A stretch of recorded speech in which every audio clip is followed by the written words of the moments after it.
Space Shuttle, this is flight safety. Keep your hands on the handrail or inside the vehicle and remain seated while in motion. You are clear for launch. Have a great flight to Starport 75. Hey, Glenn. Hey, Chris, how are you? Oh, I'm kind of depressed. Why? Kind of sad. You can't be as depressed as I am, though. Well, probably not. Nobody could be and not be on medication. But no, you were here last week. I got to see you in person. We spent a little time, but now you're gone. I know. That's the same reason I'm depressed. And now, and now, as far as I know, there's no trip for you planned in the future other than maybe a race 6 months from now, half a year. We're almost half a year away. You realize that? I know. The midpoint. I know. I should get the renewal soon, actually. I think I didn't I get that already? No, they're sent them out in June. I checked. Oh, because it's usually May. This is way off time. Usually May, and I'm like, I haven't got anything yet. I checked, and they're like, oh, hey, we sent out an email. Yeah, it'll be June when we're sending them out. So okay. I'm glad you're on top of these things, because for me it'd be like, hey, it's January. I haven't gotten my race renewal things yet. I know. Yeah, I know. I'm well aware of that. I take umbrage, sir. Umbrage. I don't even know what that means, but I take it. Umbrage. All right. Well, what do we have to talk about? Do we have news and things? I got to get the show notes here. I wasn't prepared. Oh, we have a pre-news item. Are we talking about this? Do we? Do you have any information on it? Because I don't. No. I've been we're talking kind about of out of the loop on some of this stuff. Well, you were there. You shouldn't have been. I was there, and I looked for your burn marks, but I didn't see any. So I guess we'll talk about it later. You want to talk? Well, you know what? Let's talk about that part now. Did you see the parade? We're talking about the follow-up on the Malefa fire. Right? Yeah, that's what I'm calling it. I'm branding it that. I actually didn't. My family did. I don't know what I was doing. Wait, weren't you? I was going to say, weren't you with your family? I'm trying to think. I think I was. Believe it or not, I think I was off taking pictures somewhere, and I came back and they were like, "Oh, hey, we just saw the parade." I'm like, "Oh, I forgot." Was there a fire? Was anybody breathing fire? Right, but they said they saw the gazebo, so I was like, "Okay, the gazebo. That's so low rent." You just put a tent on a cabana. Trailer. One of the cabanas they have in the back. That's great. We got three They come of those. out and wave every now and then. Then they go back. They're drinking like Cokes. They're that's like funny. taking it easy. Yeah. No, they're the purple wall slushies. Oh, hey guys, we're going back in here. It's cooler. They could rent that out. We have 3 cabanas in the parade, and you could rent one of them. That's true. Can you have fire though? Could you have like a grill? Maybe. I don't know. Maybe so. Yeah, I don't know. All right. So doesn't it seem strange? Like nobody's heard anything. Maybe it's not strange. No, it's not. This doesn't They're happen keeping that it often. under wraps, or I want to know. Inquiring minds want to know what happened to the dragon. I know. Seems they should be able to blame it on a contractor or something, like they do with like Target does. I don't know, some contractor. Right. We don't know how they got all those credit cards. It was the AC contractor. Couldn't have been us. Right. Funny. All right. Well, I guess I want to keep it. Now I'm just gonna have to keep it here every week until we get something Disney. I'll try to find something, but I don't know. Come on, let me just say what it was. People want to know. Was it magic? Was it? Maybe that was it. Oh, maybe that was it. Maybe she was coming back. She was trying to change back into herself. Maybe that could be it. Haywire. It was the forces of good and evil fighting each other. I'm in a dramatic mood today, so bear with me. I sense this. Yes. Okay. Who knows where this is going? So, all right, let's get to the news. Let's cover news first, and then we'll get to okay. I can't wait. My trip and stuff. All right, good. Let's do it. All right, so the first bit of news is WDWMagic.com has some pictures of the building of the Skyliner from the air. World famous Skyliner, soon to be. Yeah, and I did see the construction, and you can see the towers. Like in the I don't know how many there are, but in the Hollywood, studios parking lot and stuff, like they're there. Oh, it's not. It's going. I'm looking at the photos now. It's going somewhere other than what I thought it was going. I thought it was going to go. I don't know why I thought this. I thought it was going to at the studios. I thought it was going to end right at. You know how the Epcot monorail ends right at the entrance. Mm-hmm. I thought it was going to be like that because it's kind of like a big open space there, right? They've got some topiary thing that they change around from season to season, but it's just a big open thing at the entrance there, right? Yeah. I thought it was going over there, but it's actually going across the lake a little bit, across the water. Just a little bit, yeah. Right. Yeah. Like closer right to the parking lot. Right? Yeah, near where the buses unload and the train unloads and all that. Yep. Yeah. Yeah. Okay. Yeah, it's really coming along, isn't it? Just looking, I think they're doing that so that they can filter everybody in the same way and go through security the same way. Yeah. Well, they still could. Couldn't they? Yeah, they could. They could. You're right. I see what you're saying. Because I thought, like, if you look, like, especially in that one picture, of course, podcast nobody can see a darn thing, but those that know the entrance, there's like that circular planting area, right? Yeah. And like if you go past that, if you're walking from the parking lot in or you come from the buses in, you see that's typically on your right and you pass it as you go towards the security and then the gates. Mm-hmm. I thought it was going to go like to that empty space just beyond that. So people would drop like right there. But well, that's where the friendship boats dock. So yeah, I could off even a little bit more, but yeah, whatever. I imagine they know what they're doing. I mean, they didn't ask me where they should put it, but I think they probably got it covered. I think so. You think? You think they know what they're doing? I think so. So yeah, you can see the construction. You can see the towers. Yeah. I mean, they did pretty good with the towers. I think most of them were up. It seems like, or a lot of them. They did pretty good. You mean like they got them up in time? They got them up in time. Yeah. Yeah. Okay. Same with Epcot. They're building the terminal or whatever we call it, stations now. Mm-hmm. So. Mm-hmm. Yep. And so, are you converted? Are you a fan now that you've seen them in real life? No, of course not. I think it's even more ridiculous now after seeing it in real life. Oh, come on now! Really? Come on. It's the whole route is ridiculous. It makes no sense. Oh, it's going to be amazing. Okay. All right. Good. Tell me how it is. You're not going to go on them? Is this? I think we've talked about this before. Is this because you're afraid of heights? Is that it? Like that's not it. No, okay. So it's still somehow offending. It's offensive to you. It is. There's so many other ways they could have spent money to improve transportation, and man, I'm so surprised. I'm so surprised we ended up here. I really thought you would be a fan of these. I really did. God, no, not at all. I don't know. I mean, most of the path it's going is not over anything important. No, I know, but you're servicing. Pop Century and the art of animation. Right. Really, the art of animation, because if you're at Pop Century, you have a walk ahead of you. Okay. Right.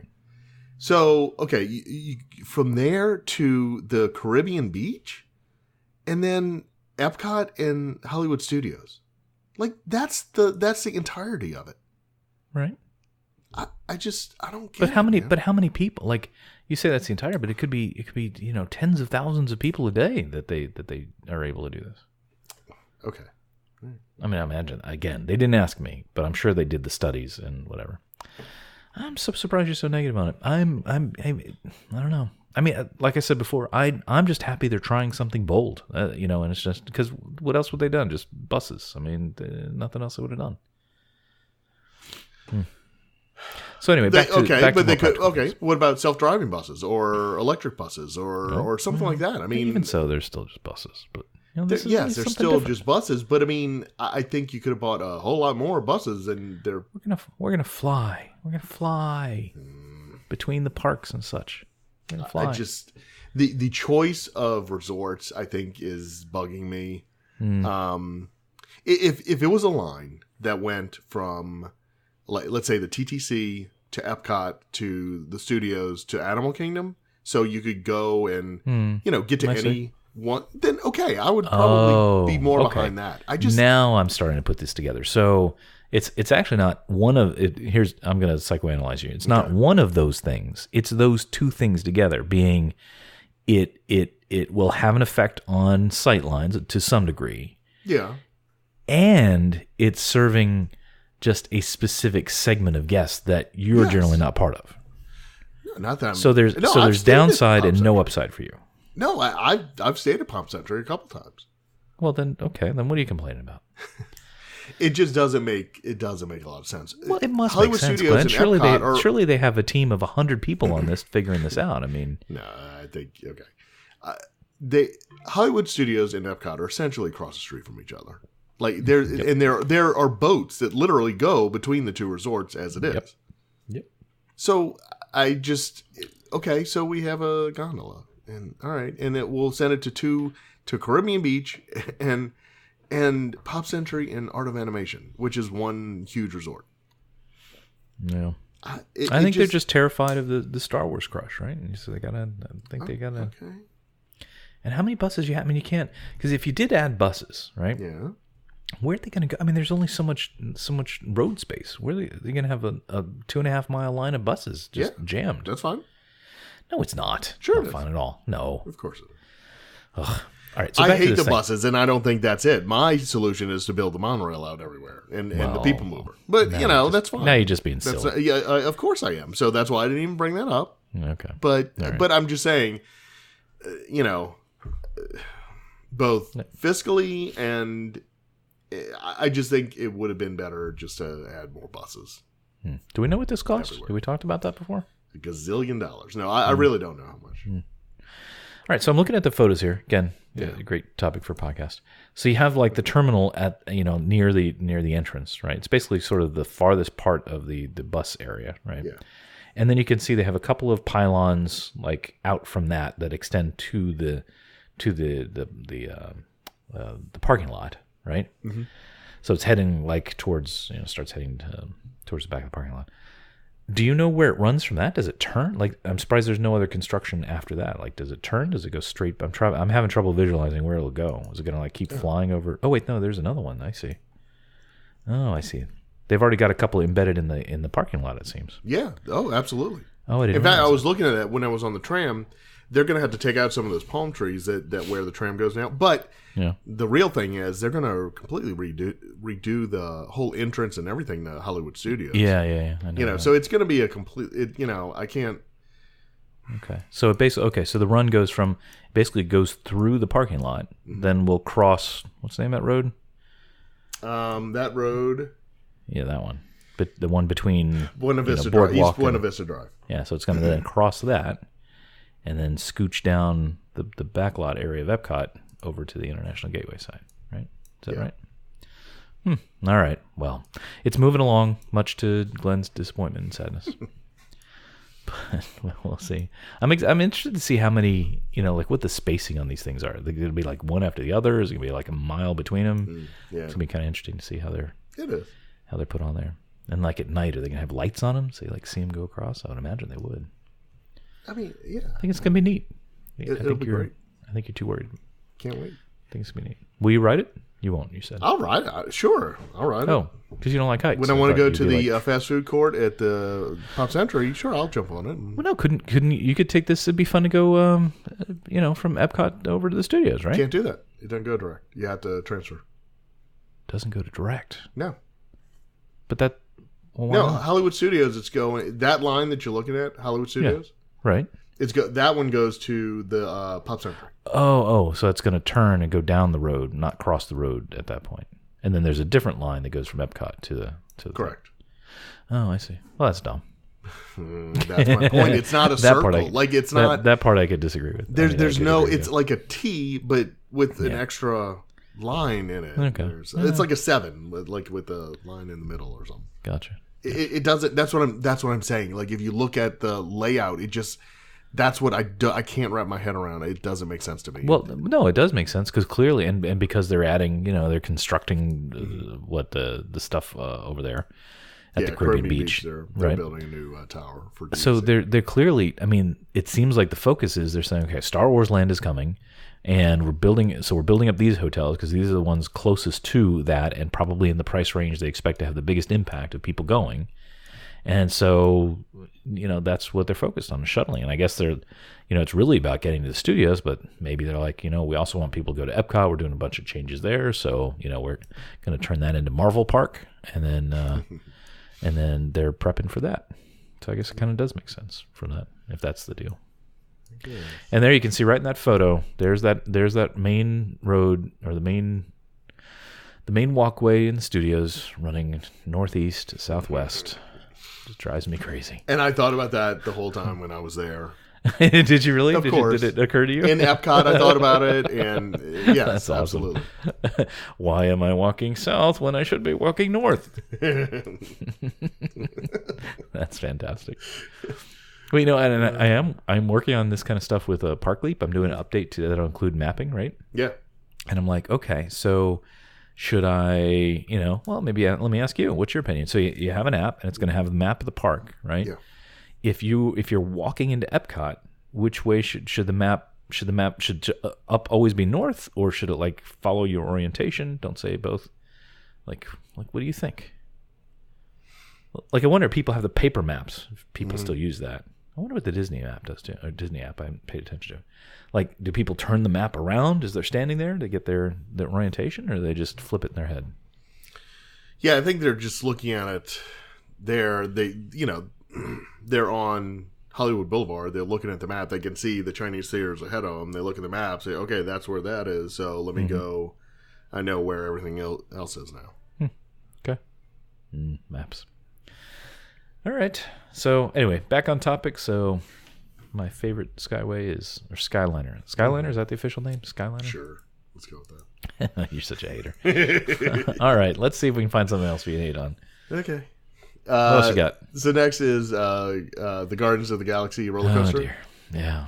Building. Now it's my turn. Now my turn to complain. Yeah, it's fine. Yeah, so obviously I was there at Epcot, and yes, you can see it from outside and inside now. Mm-hmm. It's growing, so yeah, you can. It doesn't really have that much of an impact on my life right now. It doesn't ruin the sightlines, ruin your. Not yet. I mean, not it because it's still like kind of over by. Yeah, it's off the side. Wonders of Life, and it's not right really in your face yet. Yeah. Are they keeping the facade the same? Yeah, they are. Yep. So that's not going to change. Well, that's cool. I think the whole idea is, Peter it's Quill, self-referential, right? Doesn't he like takes a trip back to the 80s and right. Yeah. Okay, all right, yeah, that'll go fine. So right, nothing. Just like screwy Wreck-It about Ralph 2.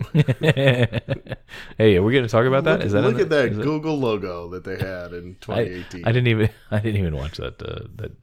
Oh, you didn't? Yet. Oh, no. Yeah, this is going to be a winner. It's going to make Cars 2 look like Shakespeare, man. Well, Shakespeare didn't make movies, Glenn. Like Citizen Kane. Does that help? Have you ever seen Citizen Kane? I have not. Somehow I knew that. I was too busy watching Smokey and the Bandit. Hey.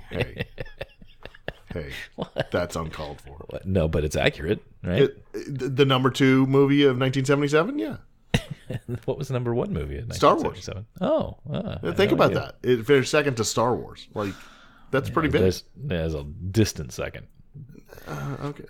Because everybody went to Star Wars. Everybody's too busy at Star Wars. So, 2 billion people went to Star Wars, and there were 100 people left. And they're like, well, I guess we'll see this other movie.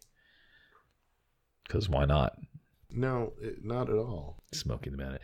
What a weird time, right? I mean, think about that. If you just take look at the first and the second movie, they couldn't be more different than each other, right? What a weird time. God, you're so old. It's such a weird time. Shut up. All right, anyway, what were we saying? So Guardians of the Galaxy, yeah. I was going to talk about. So I wish I had saved it and paid more attention, but as usual, I didn't. There was the local news channel had a little thing, and it was, I can't remember the details, but I think did Disney do a formal announcement of when it was going to be? Because kind of the theme of the little short they did was Disney announced the date, and it's going to be a long time until this thing is ready. But then I think I mentioned it to you, and you're like, yeah, we kind of know that. So yeah, I don't think they. I'm not sure that they have a date for it yet. Well, that was the news, though. There was not a date, but that it was 2021 or something ridiculous. Yeah, I mean, I think they always said that it was just going to be open in time for the 50th anniversary. Doesn't that seem like a long time? I mean, I know it takes a while. No, unfortunately, it doesn't seem like a long time. Why are you saying that? What does that mean? Well, I can't decipher what you're saying. Because Disney and I were born in the same year. So it's coming pretty golly quick. It's a friendly show, quick. Family show. Careful. Bananas. All right. Yeah, I don't want to hear it. I don't want to hear from you. Okay. Anyway, so it's 2021. It seems just weird that it will take. How many years is that? 18. It's like 20 years. It's going to take to build this thing. Well, it's not going to take that long. I mean, if they're already have construction in the air, I mean, it's not. I think it'll open in 2020. Personally, I think they'll soft opening, or whatever, and yeah. Okay. All right. That makes me feel a little better, even though I couldn't care less about this thing. Yeah, this is the beginning of the end. The most recent thing they said was that they acknowledged that it was indeed going to be a roller coaster. I think that was the big news. We didn't know that always? They didn't say it. I mean, we all knew, but they didn't announce it until I think May 4th. I'm looking at. May the 4th be with you. Yeah. And actually, didn't they announce it, or somebody either then or recently, that it is going to be the longest indoor coaster by just like a couple of feet? Yes. As I understand it, but it's gonna be that, right? Yeah, just in time for Walt Disney's 50th anniversary. So yeah, it says it there. Okay. All right, yes, well, it's going to be the longest. Okay. All right. What else we got? What else can I complain about? Let's see. Animal Kingdom has a new stroller parking system. Oh, I'm going to take this one. Okay. Because you're not in stroller land anymore. I'm so not. Thank goodness. Yeah. Well, yeah. So let me ask you, because you let's see, stroller era for you was like 8 years ago. A decade ago, yeah. Yeah, give or take. Yeah. Okay. Now, we went to Disney for the longest time, and strollers I paid no attention to at all. Right. But now I kind of have to, because we're stroller people for a little while longer. A little bit longer. And it just seems to me there are, same thing with scooters. No, I was going to say wheelchairs, but probably not wheelchairs. Scooters and strollers, it seems like there are so many more in the park now than there used to be. And it seemed like 10 years ago, there was no defined stroller parking. It was just like, you just dropped it somewhere and you went in, right? But now not only is there defined areas, and I don't know if you know anything about this because it's not your world anymore, but defined areas, and they have cast members there positioned. That's like where they work, and their whole job during their whole shift is just shuffling these strollers back and forth to make room and condense them and all that, and yell at people for leaving in the wrong place and stuff. Yeah. What has happened with the stroller situation at the parks? Why are there so many? Why are there these gigantic areas? What? Yeah, they had that when we were in the stroller phase. They did? Oh, sure. Yeah. So it's just that I didn't pay any attention to it. Yeah, I mean, that's all it is. Yeah, no, but I agree that there are more strollers now. And you know why I say that? Because when I take pictures, it seems like there's a stroller in every picture now. Because people do leave them wherever, or the stroller parking is so close to the attraction, or whatever the case may be. It seems like I have strollers in every picture I have, and it's frustrating. But yeah, so we were waiting on the tram like the last day, and we're about to, we're waiting for one more family. The hostess was nice enough to let one more family on, but they had the biggest stroller I've ever seen. It was like an 18-wheeler. Was it me? And it was like a transformer. Like you had to, and the dude, like, it was so big even when it was folded. Like he had to put it up. He could only fit in the first one where they had the two seats facing each other. Right. And it took forever for him to fold it and get it on the tram. And I'm like, are you kidding me with this? But but yeah, I think they've just gotten so elaborate, and people use them to store their stuff, really. Yeah, as much as anything else. I do. Yeah, so I think I guess that's it. They just be because you're right. Because early in the park's history, they were just those little tiny metal strollers, right. Most uncomfortable things ever, man.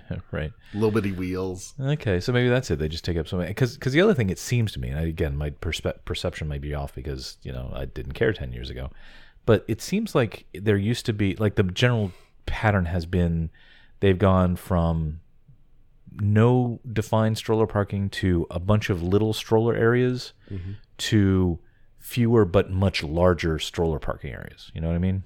Yeah. Does that make sense, what I'm saying? Yeah. I don't know if that's accurate or not. But anyway, so they have a new system at the Animal Kingdom that they're testing out where I guess you get like a colored ticket. Like, I'm not sure that's what it sounds where. Like. Yeah, so when arriving at specific shows and rides, you get a colored tag which corresponds to different stroller parking areas. And then you can reuse the tags. Basically like defined parking for your stroller. Yeah. That seems, I'm not sure what problem they're trying to solve here, but okay. Do you want me to take a guess? Yeah, please do. You're smart. I really have no idea what's happening anywhere. I think it's to reduce exactly what you said.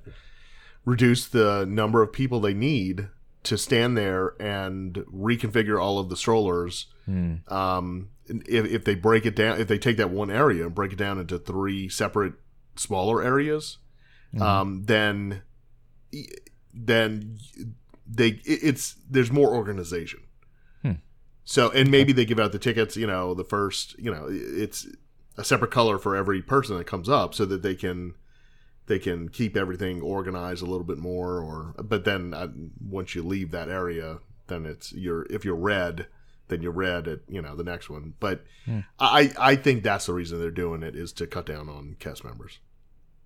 Interesting. Okay. Well, anyway, yeah, because it says you can use that tag at other attractions, or you can get a new tag. So I'm not sure. Yeah. I'm not sure how that helps. I'm still having trouble visualizing why that matters. Because it's still the same. If you have 1,000 strollers, you have 1,000 strollers. So I'm not sure what that does exactly.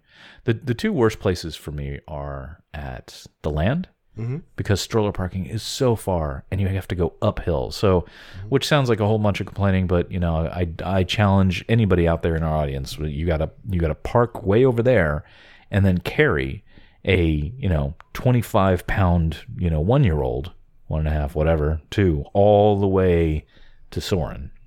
That's a long way to carry a kid. Yeah, but when he's 14, you won't have to carry him. No, he's probably carrying me at 14. Hopefully, if I do it right.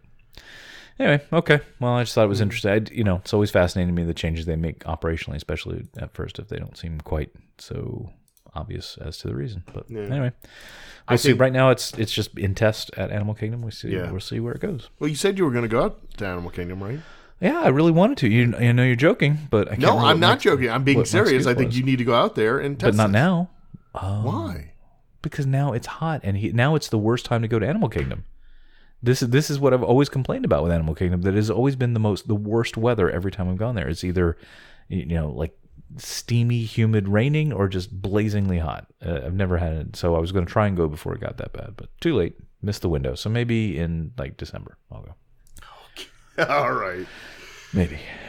Go maybe. You know what? Can I get a fast pass now? Maybe I can get a fast pass now for December. Only 30 days out. Pandora, whatever. Actually, I want to comment on something you mentioned because I got to change my position on something, and when I do that, it's a big deal. It is. So, the trams. They have the trams at the park. You go from your car to there. Yeah. We normally don't take the tram usually because we have stroller and all that, like we were just talking about. It seems easier just to walk. Like, we'll just put the kid in the thing. We'll just walk. We don't have to fold it up, and we won't have somebody like Glenn, forming opinions about our stroller choice, right? So we don't have to worry about that. However, and about the trams is, they added those doors on the trams, 4 or 5 years ago, something like that, somewhere in there, which I thought to myself, that seems so stupid that, it's like they've not had doors for decades, and then all of a sudden we need to have doors. And so I just thought it was kind of dumb. However, a couple of weeks ago, I said, you know what, let's try the tram. Let's see, make somebody like Glenn angry with our stroller. Let's see how easily we can manage this. And I gotta say, I liked having the door on there, because when the 6-year-old got on or we were getting off or whatever, there was one instance where I'm like, I appreciated the door being there to make sure he wasn't gonna go out the other side, right? You know what I mean? So I thought I changed my position. As a parent with small kids, I can see why I changed my mind. It's good. I think they're a good thing. How's that? That's fine. No, that was an interesting podcast topic. Okay, I thought you'd argue with me. I hate them, but Do you? They're just they are hard to. It made it more difficult to get on because we had to hold the thing open while holding the stuff, whatever. But I guess it does feel. They're okay. I mean, I haven't. It's just another obstacle, right? I mean, just something I have to deal with. They don't bother. Once I'm on, it doesn't bother me. Yeah. Okay. It just means that somebody at some point did jump off while the train was moving, or something happened to cause the attorneys to say you need doors on these things. And I think that was the thing that surprised me the most, was that usually stuff like that, there's an incident we all look to and go, well, that's why they made that change, because remember that time that so and so did the whatever. But I don't remember any particular incident that kind of seemed to trigger that. But maybe it was just they had their final Could be insurance saying, hey, Yeah, it could be. You know, Yeah, whatever. you're right. They could, And I think the thing that bugs me is that they just retrofitted the existing trams, and so the door is literally like a foot wide. It's right. not, and that's what makes it even more difficult. Like if they had said, yeah, okay, if it had been designed from the start to trains. have doors, Exactly. if it had been designed from the start, they wouldn't have designed it that way, right? Right. It would have been, let's separate them a little bit, larger doors. Yeah, that you're absolutely right. And they should replace. I mean, I should, but I'm sure they can get like 50 years out of those things because why not? But but I did notice. I'm starting to notice more and more of the newer. What do you call them? Engines, whatever. I love those things. Why do you like the new ones? Well, I like two things. I like the look of them over the old ones. They're just cooler looking. But I love that they painted them the monorail colors. I didn't even notice that. Yeah. Oh, okay. And they had the orange and green. I remember they looked like brighter because before they were just like tractors essentially. But right. I remember they looked brighter, and they do look a little bit like smaller, more compact. But I didn't connect that they're the monorail colors. That is cool. Okay. I have to pay more attention. All right. Well, cool. I think I've complained about all the things I want to complain about. So cool. Let's get to the heart of this show. Oh, what's that? What? Well, didn't you have a trip recently? Didn't you go to Dagon Alley? No, that's is that what it's called? That's next trip. I knew that was next trip. I said that to my wife. I said next time they're not going to Disney. No, the kids are already campaigning for Universal. So, and that is the end of your trip report. Thank you, Glenn. That was great. No, and believe me, the whole time I'm thinking, because our annual passes are up in July, and I'm thinking to myself, man, I really hope that we have a great time. So they say, Daddy, can we come back soon? Because and, like before the end of July, real reason to renew the passes and everything else, and save the $500 that with the renewal. You realize how spoiled this sounds, right? Like your kids are like, oh, we don't want to go back to Disney World again. We don't want to use our annual passes because it seems like we were just there, and that's the problem. Is we've gone 3 times in less than a year. So have you really? Yeah, I knew twice. Obviously, I didn't know it was 3 times. Well, last July to start it, right? Oh yeah, July, February, and then February, and then March. Yeah. So I mean May. Yeah, I mean, my wife did say, really? They're coming back already? She said that. So I completely believe that. I'm sorry. Are we keeping you awake? Do you need a little bit? Yeah. Do we need like a little mid-podcast nap? Could we do that? That would be Can you insert a little... All right, I need you to insert a little lullaby music right here. Go ahead. Just let's all close our eyes and just have a breather and awesome. Let Glenn recharge a little bit. No, but I completely believe she said that because I think she didn't. When we got there, I was like, weren't we just here? Because it really seems really familiar. Well, let me ask you a dumb question. I don't know if you know this, but like Universal and Disney aren't that far apart from each other. It's not that far. Correct. Can't you do both? Sure, like a lot of people do that. Of course you can. Sure. Okay. All right. And I actually it seems like you have to that. pick one or the other. Right. No. So here's the deal: is Disney started this, right? They were the ones. They were the geniuses, and Universal was like, "Oh, thank God you did this because this is going to help us too." So a few years back, when they switched from, so you used to buy, days. And they were a lot cheaper. So it was like, whatever, $60 a day. But you paid $60 day 1, day 2, day 3, day 4, right? Mm-hmm. And so if you want to add another day on, it's $60 a person. Okay, you have to weigh that out. So what they did, at least a decade ago, is they switched to the Magic Your Way passes. And so what they did was they have different weights on the day. So they front loaded it. So if you want a 1-day pass, now it's $122, or Magic Kingdom, it's like $125, whatever. And so if you want to go for 1 day, you're going to pay top dollar. If you want to go a second day, well, that's only, let's say, $70 more. Oh, you want to add on a third day? That's only $50 more. Mm-hmm. So the more days you buy, the cheaper it gets, right? So sounds like a good deal. When you average it out, you're like, oh, okay, so I could stay longer and not pay as much, and but what that does is it locks you in. Okay? So I actually thought about that this trip, I talked to Tammy about it after like Wednesday. I'm like, hey, you know what? we could go to Universal tomorrow or the next day, whatever it was, and spend the day there. And because I know the kids would really like to go, and Right. Harry Potter Land, and Especially you've already paid for the annual pass. I mean, they're paid right, whether you go or not. Right? yeah. So I said, I even asked, gently. I said, "Oh, if you could go to one Universal park, which one would it be? Which Harry Potter Land would you want to go to?" And they're like, "Oh, Diagon Alley." I'm like, "Oh, okay." Because just like a park hopper, if you want to see both Harry Potter lands and take the Right. Hogwarts Express, it costs like $70 more. It's almost like they planned it. Like It's crazy how they did that, right? It's a fortunate accident for them. Yeah.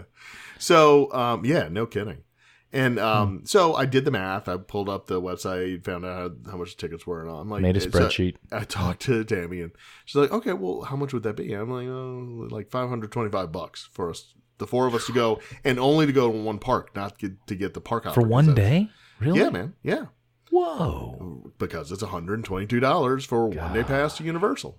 Wow. So if we take a separate trip and go there for 4 days, Yeah, I then the see. tickets, are not much more than a one-day pass, and you get to spend 4 days there. Okay. So, so that's the reason we didn't go this time, and that's why we're thinking of a separate trip. But on that trip, we won't go to Disney because it's the Right. same thing. It's Right. we Reverse. don't want to pay $500 to get into the Magic Kingdom for one day.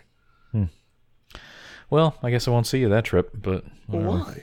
What? Huh? I don't know. That makes no sense. I don't go to Universal. That's You didn't go to Disney this time, so well, that's not because I don't like Disney. See? Hang on. You know why I couldn't. You know why I couldn't make it. But it doesn't. My point is, it doesn't mean we won't see you. That's silly.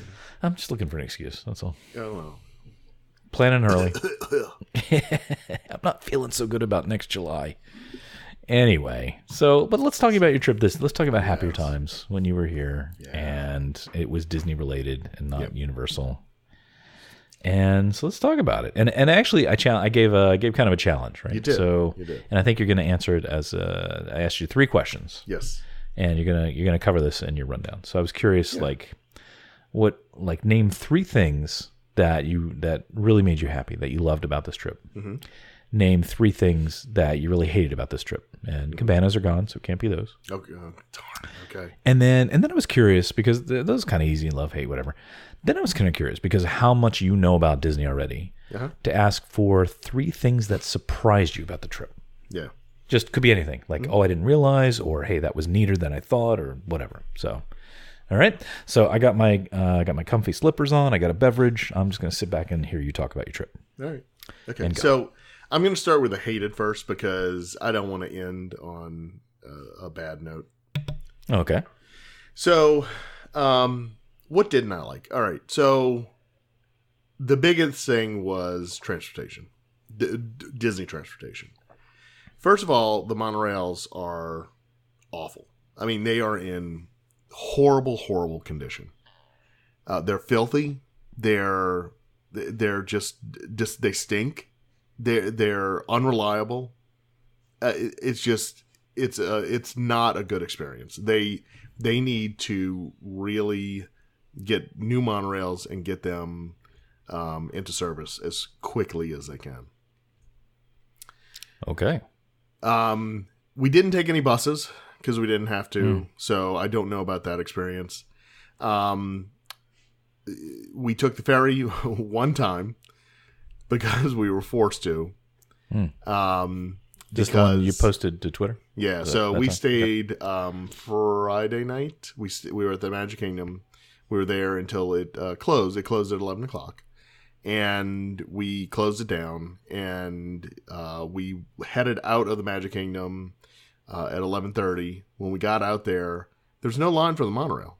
And the reason was the monorail was broken. So the only way we could get out of there was the ferry boat, and I've been waiting. Sorry to interrupt. I've been waiting ever since I saw you post that. For the life of me, I cannot understand. I could understand a monorail breaking. Yeah. What brings down an entire line? I don't know. Even the resort monorail was down for a while. Whoa. Yeah. So the whole monorail system was down. That's what I'm saying. Like even Wow. hotel guests were like just standing there stranded. Oh, well, not stranded, but yeah. Well, they couldn't get to their hotel. Why not? There's boats that go to those hotels. Yeah. But the boats don't carry that many people. Well, no, that's true. Okay, so you couldn't surmise what I'm thinking about. No, what, but I will say, do that? right before we were about to board the monorail, literally we were walking to the monorail. I mean, to the ferry boat. Yeah. The monorail started working, and they announced it. So yeah, I took a picture of the thousands and thousands of people waiting in line miserably for the ferry boats. Now, I will say this: the cast members were awesome. Mm-hmm. They had 3 ferry boats running continuously. Like they were trying. Well, they kind of knew have to. the issue, and they were trying to get everybody out, like as quickly as possible. But that's still a long trip on that ferry boat, and so there's a lot of waiting involved. Right. So I'm not faulting any of the cast members. I think they did a great job. They did everything they were supposed to. But you're taking out 50% of your transportation options for the most. Okay, you have buses and minivans and everything else. But at the time, we couldn't use a minivan because we weren't staying at a resort. Right. That'll teach you. That actually changes. It changed, I think, this past Monday, where Disney announced anybody can take the minivan now. Okay. So anyway, yeah, I was very frustrated. So how long did it take you to get out of the park then? Well, it took us half an hour to get to the TTC. Oh, that's not so bad. Well, no, I'm sure it's miserable, but I mean, I've waited at 11:30 at night with No, I know, but I'm just saying, I've easily waited that long to get a monorail and get over. I mean, that's not. Well, that was just to the TTC. Luckily, we had parked in, I forget what, Zurg, I think it was, one of the parking lots that was really close that we could walk. Right. Because then you had these thousands of people who just left the ferry boat getting on the trams and waiting for the trams. So we were able to bypass that and just walk to our car. But if we were parked in one of the further ones and had to take the tram, it would have taken at least another. But that would have been the same number of people whether they were on the monorail or the boats. I mean, once you're to the TTC, that's neutral ground. Everybody's funneling through there, right? Yeah. Okay. That's not so bad. Do you? No, it's bad. I know when you're in it, it's completely different, and it's the end of the night, and it's just miserable. But I'm just saying, comparatively, I've had plenty of times where it's taken a half an hour to leave the park, wait in the line for the monorail, get on the monorail, get to the TTC. So, at least, point being, it sounds like they did the best out of a bad situation. Like you're saying, the cast members did good. They ran the maximum number of boats they could. And do you have any idea how long because you said it came back online shortly after that. Do you have any idea how long it was down prior to that? No, because when we got out there, it was down. So I don't know that. So at least a half an hour. Yeah. Wow, that had to have been miserable for the cast members too. Yeah, it was, and I think everybody realized they were doing the best that they could, and everybody was in decent spirits. It's just, look, I'll be honest, the people around us were wackos, and one person clearly didn't have deodorant on, and it just, I mean, you're around all these people who've been in the heat, and it's just miserable, man. Yeah, and they serve alcohol now, so yeah, but a lot of that. Yeah. So anyway, so the transportation, Disney still has a serious problem with transportation. Yep. Well, it's no it secret seems like they're new taking monorails. steps to try to alleviate that. Right there, we've heard that they're ordering new monorails. They are putting in the Skyway. The buses, I think they're tracking them better so that you get better information on when the bus is going to arrive, things like that. Right. I know they're working towards it, but there is a lot to do on the transportation side. Mm-hmm. So okay, all right. So that's moving along. All right. So start with the downside. Are you going to alternate? How you want to do this? No. Let me go through the disappointing stuff first. Oh, I see. Okay. So the next thing is completely 100% Glenn's fault. I'll admit that right now, but it's still. That being said, it still ticked me off. Okay. So we went. So you ticked yourself off. We went the very last day of the Flower and Garden Festival. Okay. That was our first day at Epcot, but it was the last day of the festival. And so we got to see stuff. But I wanted to go to get some of the merchandise. And there was one shirt in particular that I loved. And I went and I found, made a beeline for the merchandise tent or cabana. And the only sizes they had were 4XL. And I'm like, Are you kidding me? And I asked, I'm like, do you have any? And no, that's all that we have. I'm like, okay. So yes, had I come earlier in the year, I would have gotten that shirt, but I didn't. It's my fault for not being at the festival earlier, but I know Disney doesn't want to be left with a ton of shirts. Right. After they want to kind of sell out on the last day is where they want to kind of be, right? Yeah. So anyway, I was disappointed that I didn't get any Flower and Garden Festival merchandise because I knew about the shirt, but I knew there was something else I wanted that had the same design. I don't know if it was a Tervis or whatever, but there's something else, and they were sold out of that too. The amount of merchandise that they had was very, very limited at that point. So that was next time you could ask your buddy to pick up some stuff. I know, but I knew I was going, and I wanted to get it, and I hear you. So anyway, that was I'll take that one, but it was still disappointing. So okay, I could see that. All right, you got one left. Make it a good one. Yeah, I'm gonna have two. I have 4. All right. So the next one is a silly one. So I love the Lotus Blossom Cafe in China. Oh yeah. Right? Oh yeah. That was my go-to. Tammy and I used to go there on Friday nights. That was our date night place. Wait, Lotus Blossom isn't called Nine Dragons? What are you talking about? So it's a fast food place. Right. We did eat at Nine Dragons. Our first night at Epcot, and it was great. We loved that place. The food was delicious as always. I know people don't. I guess it may not be authentic Chinese, but it's pretty yummy. So anyway, so that experience was great. But like the next time we went for lunch, we were there at Epcot, hey, let's go to China. So we went and what I got, they have it's like I don't know if it's a Szechuan chicken or whatever. It's like it's supposed to be a spicy chicken with rice, and it was not good. I was so disappointed. Yeah. So did you return it? Did you complain? Because that's how it's made. I mean, it's Tammy liked it, but I didn't. So you hadn't had it before from there, is what you're saying? Yeah, I had never had it. They don't have they used to have the beef noodle bowl, but they don't have they don't have that anymore. So. Oh, okay. All right. So anyway, so I just all right. So 4 complaints. So all right, and the last one is I'm not going to say. I'll try not to say too much about it, but okay.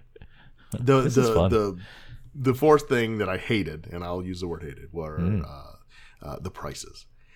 And I know it's Disney. I know, and I'm prepared for it. I thought I was prepared for it, and I don't mind paying a higher amount for a nice sit down meal. I have no problem with that. But man, when I go to Cosmic Rays and I order mobile order, and I still have to wait 20 minutes for my food for hamburgers.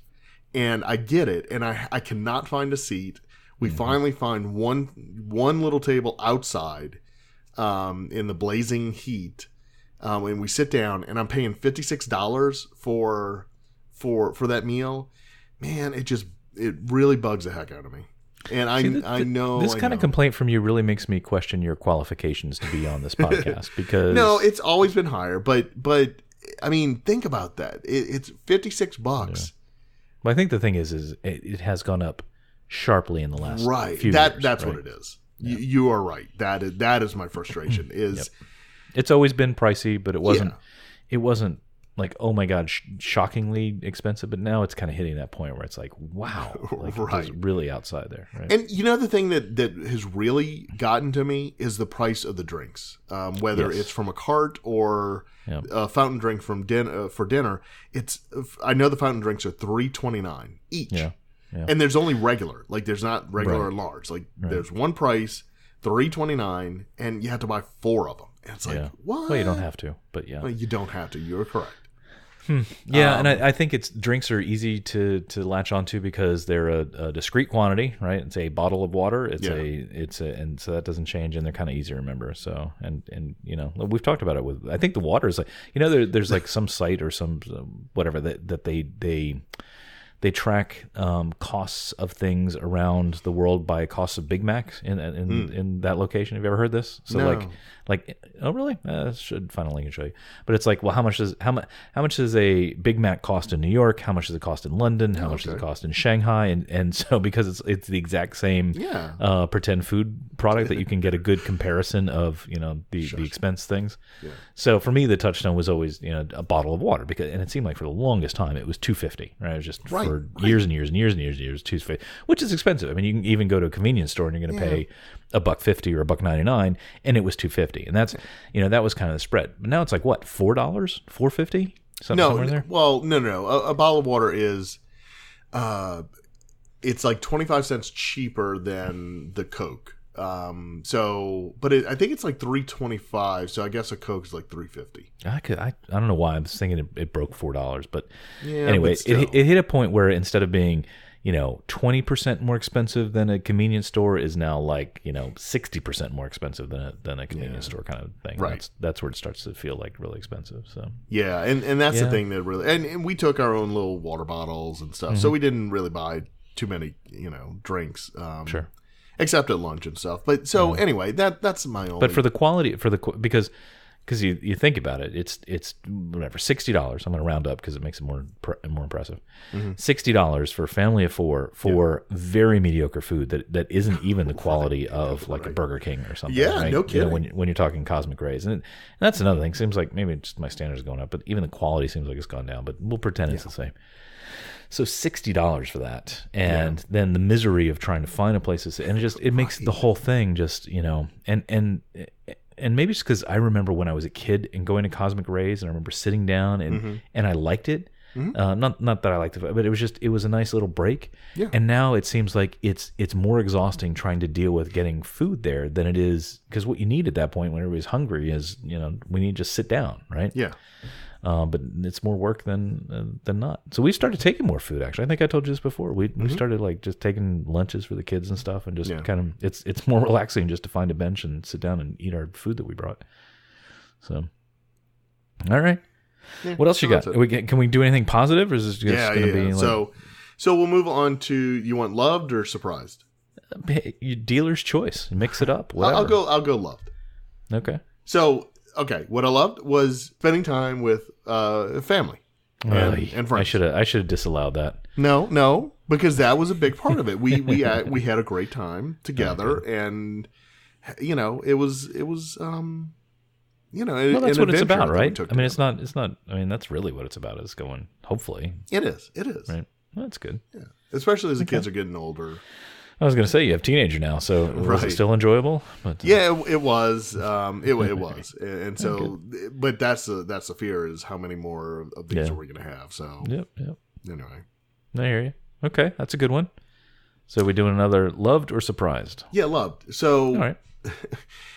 What I loved was how awesome the Disney attractions still are after all this time. Like when you finally, you get through the line and all the fast passes and all that BS.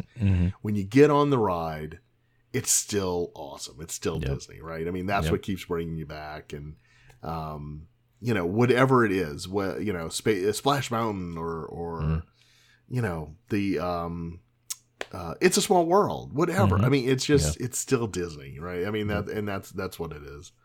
So it's easy to get lost in all of the, the lunch issues and everything else. And so anyway, so the attractions, I love the attractions stuff. Yeah, it's good. And then the last thing I have on here for loved is, I tried, now I still have to go through all my photos. But I tried to use different lenses and try to take different shots. And it was fun. It was different because I think I mentioned on here many times that my usual go-to is I just put my wide angle lens on the camera and leave it on there and try to take everything with that and to try to get the whole picture and all. But this time I consciously tried to do something different, and I don't know how the pictures are going to come out, or I'll obviously post them in the show notes when I get them posted. But I tried different things, and I also I got we talked about it on here as well, the pop figures. Mm-hmm. Did you? Yeah. I forgot about those. So okay. I got the Figment. Okay.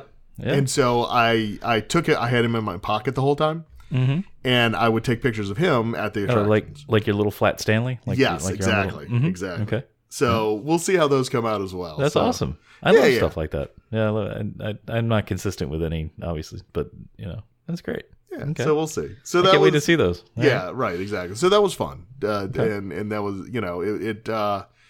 it got my mind working a little differently with photography than what I've been doing. So, Dad, why do you have so many more pictures of Figment than us? Well, I'm not going to count, but I'm pretty sure I probably do have more pictures of Figment than the kids. Because he stands still. That's why. Right. He doesn't give me that face. Exactly. That's awesome. I can't wait to see those. I didn't know you did that. Yeah. Yeah. Okay. Did you get any? What were the ones we talked about? The Dorbs. Did you see any Dorbs? I saw some. Yeah, I did actually see some Dorbs, but I saw the and I didn't Rides. Get it. That's what Dorbs. Rides. Yeah. I saw the Pirates of the Caribbean one. Okay. I didn't get it. No? What am I gonna do with it? Like, oh, don't even. It's way too late for you to all right, to argue that. So I'll admit. So okay, I got the Figment. So the first day we went to Epcot, I got Figment. Early in the morning because we went into the Art of Disney and they had one there. I'm like, ooh, I'm gonna get him. Not knowing that at Mouse Gear they had literally like cases of him, but okay, that's fine. So I got him and I took him out of the package. To take pictures of, to start taking pictures, and they were like, my family was like, "What are you doing? You're taking it out of the box. Like, what? That doesn't. You like to keep everything in the box and display it, right?" And so you're one of they didn't. So did you know? I guess you knew this was your plan with this, right? So the last couple trips, I've actually brought like a little Lego Mickey and other things to try to do it, but I always forgot them. And so, because I got Figment in the park and I had him with me, I'm like, and I told the family like what my idea was, and they thought it was cool. So it was like, oh, okay, so let me do this. Okay. So I think that's why I did it this trip and I haven't done it on past trips, even though I had the idea. So anyway, so I take him out of the box and they were like freaking out. They're like, well, "What are you doing? Like, why are you taking him out of the box?" I said, "Well, I'm going to fold the box up and I'll put it in my backpack and But I said, but I'm going to get another one in the box just later on, just not right now. I don't want to carry it around in the box. I don't want the box to get messed up." And Megan had a fit, man. She's like, "Why?" She's like, "Don't you dare buy another one. That's the one you have." I'm like, but Megan, you don't understand. I have to have one in the box, Yeah. And she's like, "It's a waste of money. What are you doing?" And I'm like, "Well, that's pretty good." She's very practical, and that bodes well for the future, I think. But here's what I'm doing: it's my money. But I bought I did buy a second one, so of course. Let's not kid her. Did she know it, or did you? Oh yeah. Okay. She got it. She was upset. Anyway, so wait a minute. A teenager had a problem with something their parents did. Wait a minute. Right. Wait, newsflash. So anyway, all right, cool. I can't wait to see those. Yeah. So. What else do you want to talk about? All right, so surprised. Okay. So that was 3 love things. Surprised. So we did it a little bit last trip. Like we went to Tom Sawyer Island. We did try to do some things that we don't normally do. Right. And so this trip, what we did was the countries in Epcot. We went through most of them, the shops and all. Like we went to see the movie in Canada, which the kids I don't think have ever seen, because for whatever reason they don't like that they don't have Martin seats Short? there. Oh, okay. Well, They're and that's the lean thing. I don't like They're it because for it's Martin Short now, but I like the old one. But anyway, Yeah. so there was no incentive to really go see it because they didn't want to go. They don't like standing for the movie, and so it has Martin Short. And so anyway, but we went to see it, and it was a cute little movie. I'm like, okay, this is cool, and they enjoyed it, but they still whined about the no seating, which I don't get. But anyway, so then we went to United Kingdom, and we went through the shops there, and while we were in the shops, the band started playing, right? The British, band that plays it's not just Beatles music anymore. They play all, British music. And so we went out and listened to them, and Megan got to get her picture with Alice in Wonderland, who's there, and so we did things like that in Epcot, and so it was that was fun. That was a surprise that the kids liked it. I was going to say, is it mainly because they've hit an age where that's more they were more tolerant, a feasible thing to do, right? Yeah, exactly. And they were like, oh, hey, we've never done this before. We've never seen this, and so it's like, okay, yeah, that's cool. Yeah, so that was cool. That was a surprise that they actually enjoyed that. The next one is the thing that continues to surprise me is the difference between day and night at Disney Springs. Oh, Disney Springs. Okay. So really? Okay. Past trips, we have gone to Disney Springs at night or in the evening or whatever. And that place is packed and it's miserable to walk through. This time we made a conscious effort to go there when it opened at 10 o'clock. We got there, we parked on the level that we need to be on to walk straight across.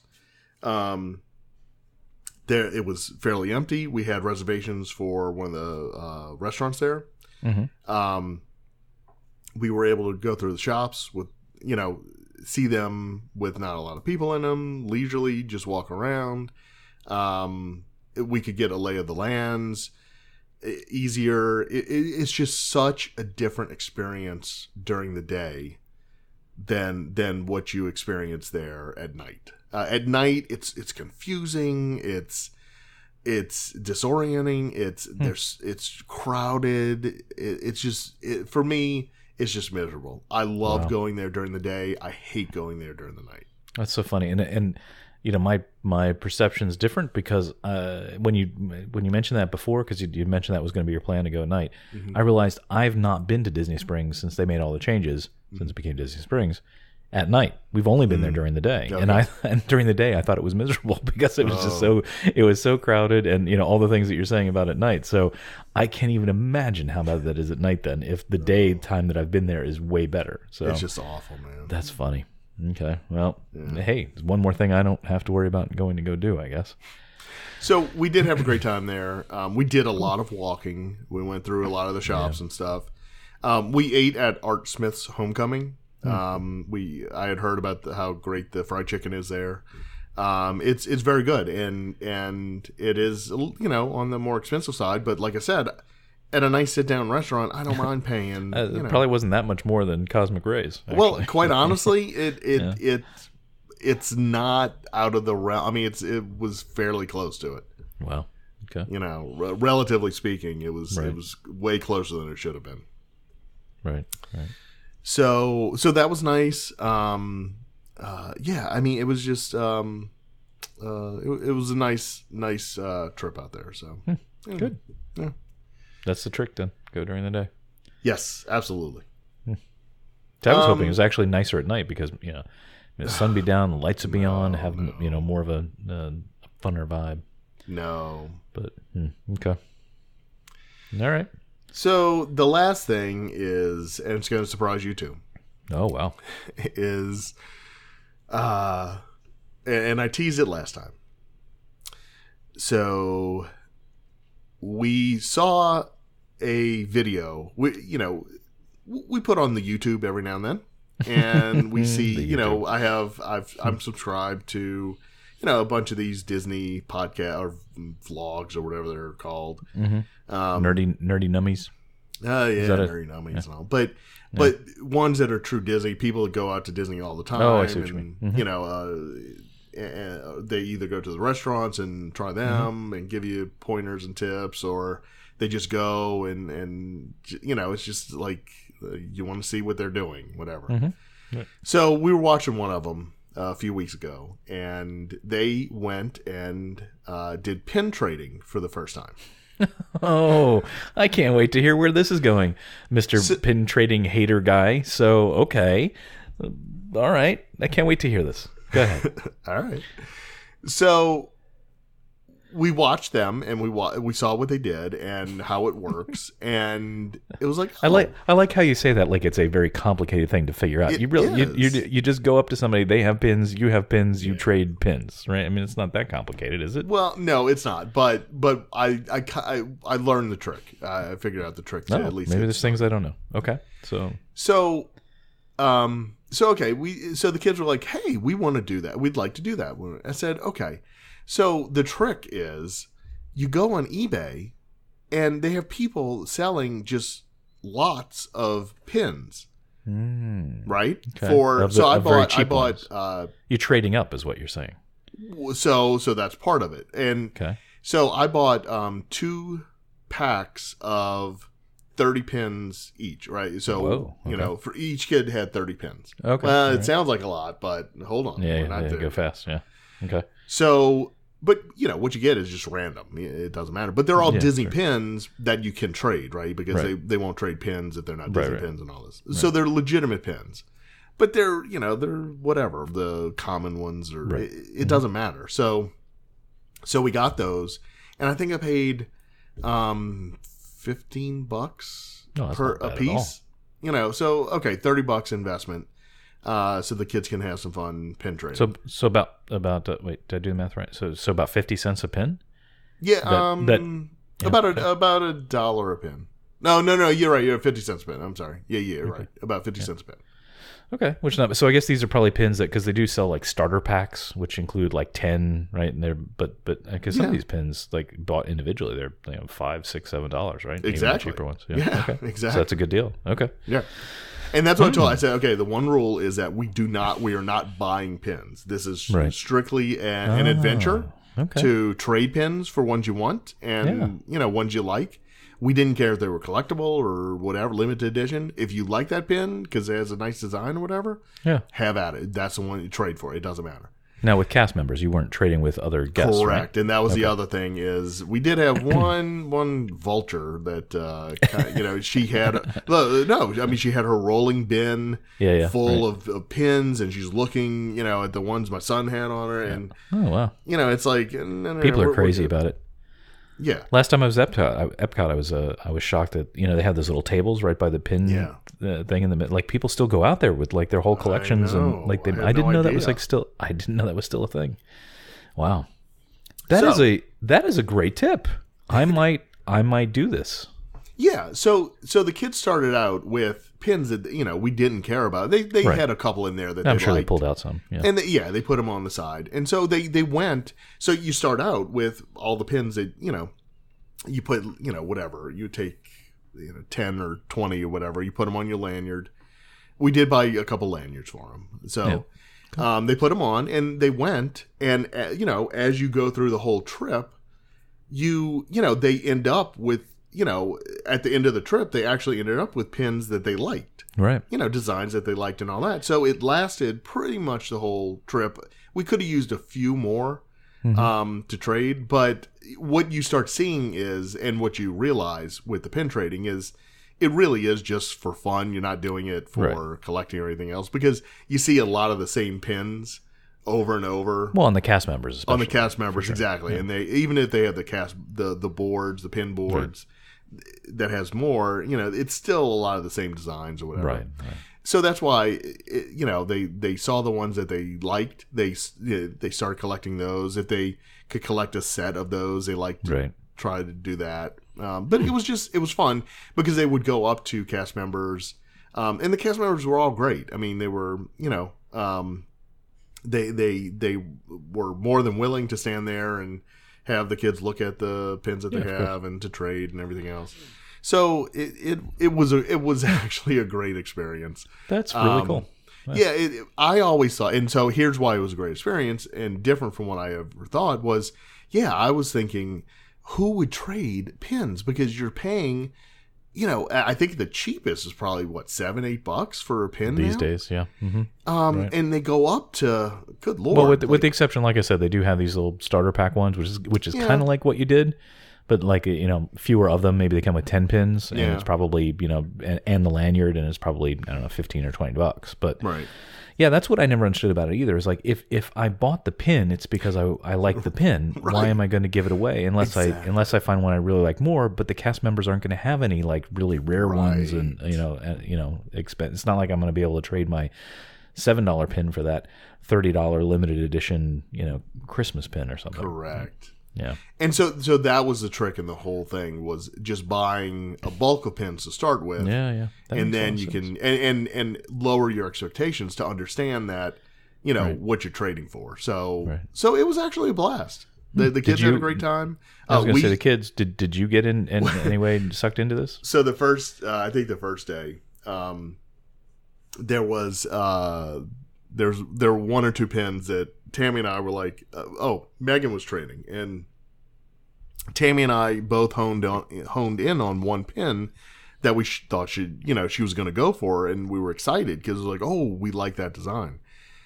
And she picked another, like, I don't know, a Chip and Dale pin, or it was just Dale or something, Mm-hmm. And I'm like, Tammy and I were like, what in the world are you doing? Like, that doesn't make sense. There was that other pin that clearly was the better pin, and she's like, well, I didn't like that one. And I'm like, oh, okay. So Tam and I each took one pin of the ones that back at the condo that they didn't bring. We each took one pin to trade in case we did run into that again, so that we could trade something for the one that we wanted to get or whatever. So yes, we actually did trade a little bit. That's cool. I imagine, I don't know anything about this world other than the basics, but I imagine there's probably even podcasts that cover this stuff in great detail, right? There probably are, yeah. Well, and that's, I went to buy my pass holder Tervis at Epcot. Yeah. And so when I got up to the counter, though, I said, I'd like to get the cup, the pass holder cup. And she's like, oh, we have those? And I said, look, it's right behind you. Like, that's the one. And she's like, she's like, oh, okay. Most people come and they ask about the pass holder pins. And I'm like, oh, no, I'm not, And so there's clearly still a whole, pin collecting, group out there still that I, get out there and get the pins early in the morning and, try to get the exclusive pins and everything else. Right. So I'm researching and while you're talking, because and there's one here that's they mentioned mystery pins, which are like cast members have them, but the pins are like turned around. You can't see what the pin is. Did you guys? Correct. Did you do this? Yes, we did do that a few times. How'd that work out?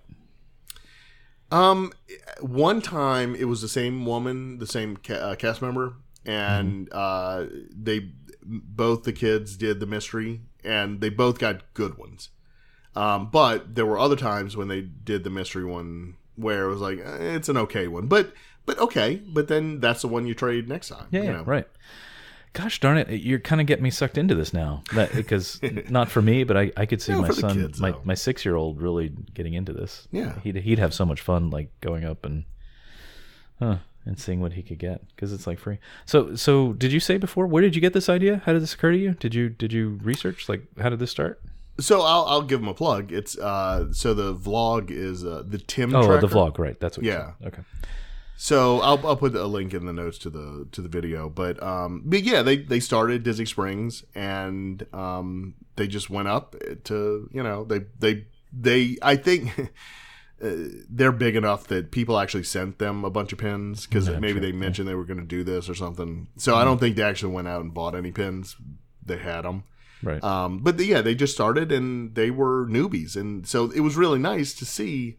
So they went to the Disney Springs, and they went to the the Pin Central there, and started there, and you know, they talked to the cast member to figure out how to do it and everything else. And so as they went through the day trading, you know, they would film, you know, each encounter, and it was just it was like, okay, so it's not that tough, you know. Yeah. All right, I'm gonna have to do this. I mean, I'm gonna have to break out my collection somewhere around here. I have to count them up. I must have 30, 40 pins that we collected over time. I did get semi-serious about it at one point, and there was this, I think I mentioned it before, there's this website where you could kind of see rarity of things and do trading and stuff. And what I kind of got into was, because it seemed like more of a challenge to get somewhere, was trading Disney World pins for Disneyland pins. Oh, okay. Things that were all, you know, exclusive to each park, each resort. Yeah, that's cool. Because that seemed kind of like a good avenue for trading, right? So, and in a couple of cases, I would buy, you know, if there was a semi-limited edition, like they were only going to sell, you know, whatever, 7,500 of this Disney World, only one, then I would buy 2 of those and try to trade that to somebody for Disneyland equally rare kind of pins. Yeah. But that took a lot of work. So. Yeah, But this would be more fun with the kids. This would be more fun to see, Sure. like, you know, which ones they go for, and you know, kind of that anticipation of what does this cast member have. So, Right. do you know anything about how cast members get these things, or do they like? I just picture like there's the racks of these lanyards and things. They just pick them up when they start their shift, or Yeah, because they couldn't care less what, you know. No, I just meant, or do they have like they have their set and they go home with it? Like if they came back the next day, are they gonna have the same ones, or is it just like a random like? Well, some of them have. Some of them do wear the lanyard. Some of them do wear the board, you know, the belt pack or whatever. You know. Yeah. So I think it just depends on what you like to wear. And I really don't know. I don't know if they do take them home or not. I imagine that they hang them up at the end of the day, and then the next morning they pick it up and put it back on. You know. Yeah. And it's not. So that's the other thing we found is generally, not all the times, but generally, the attractions.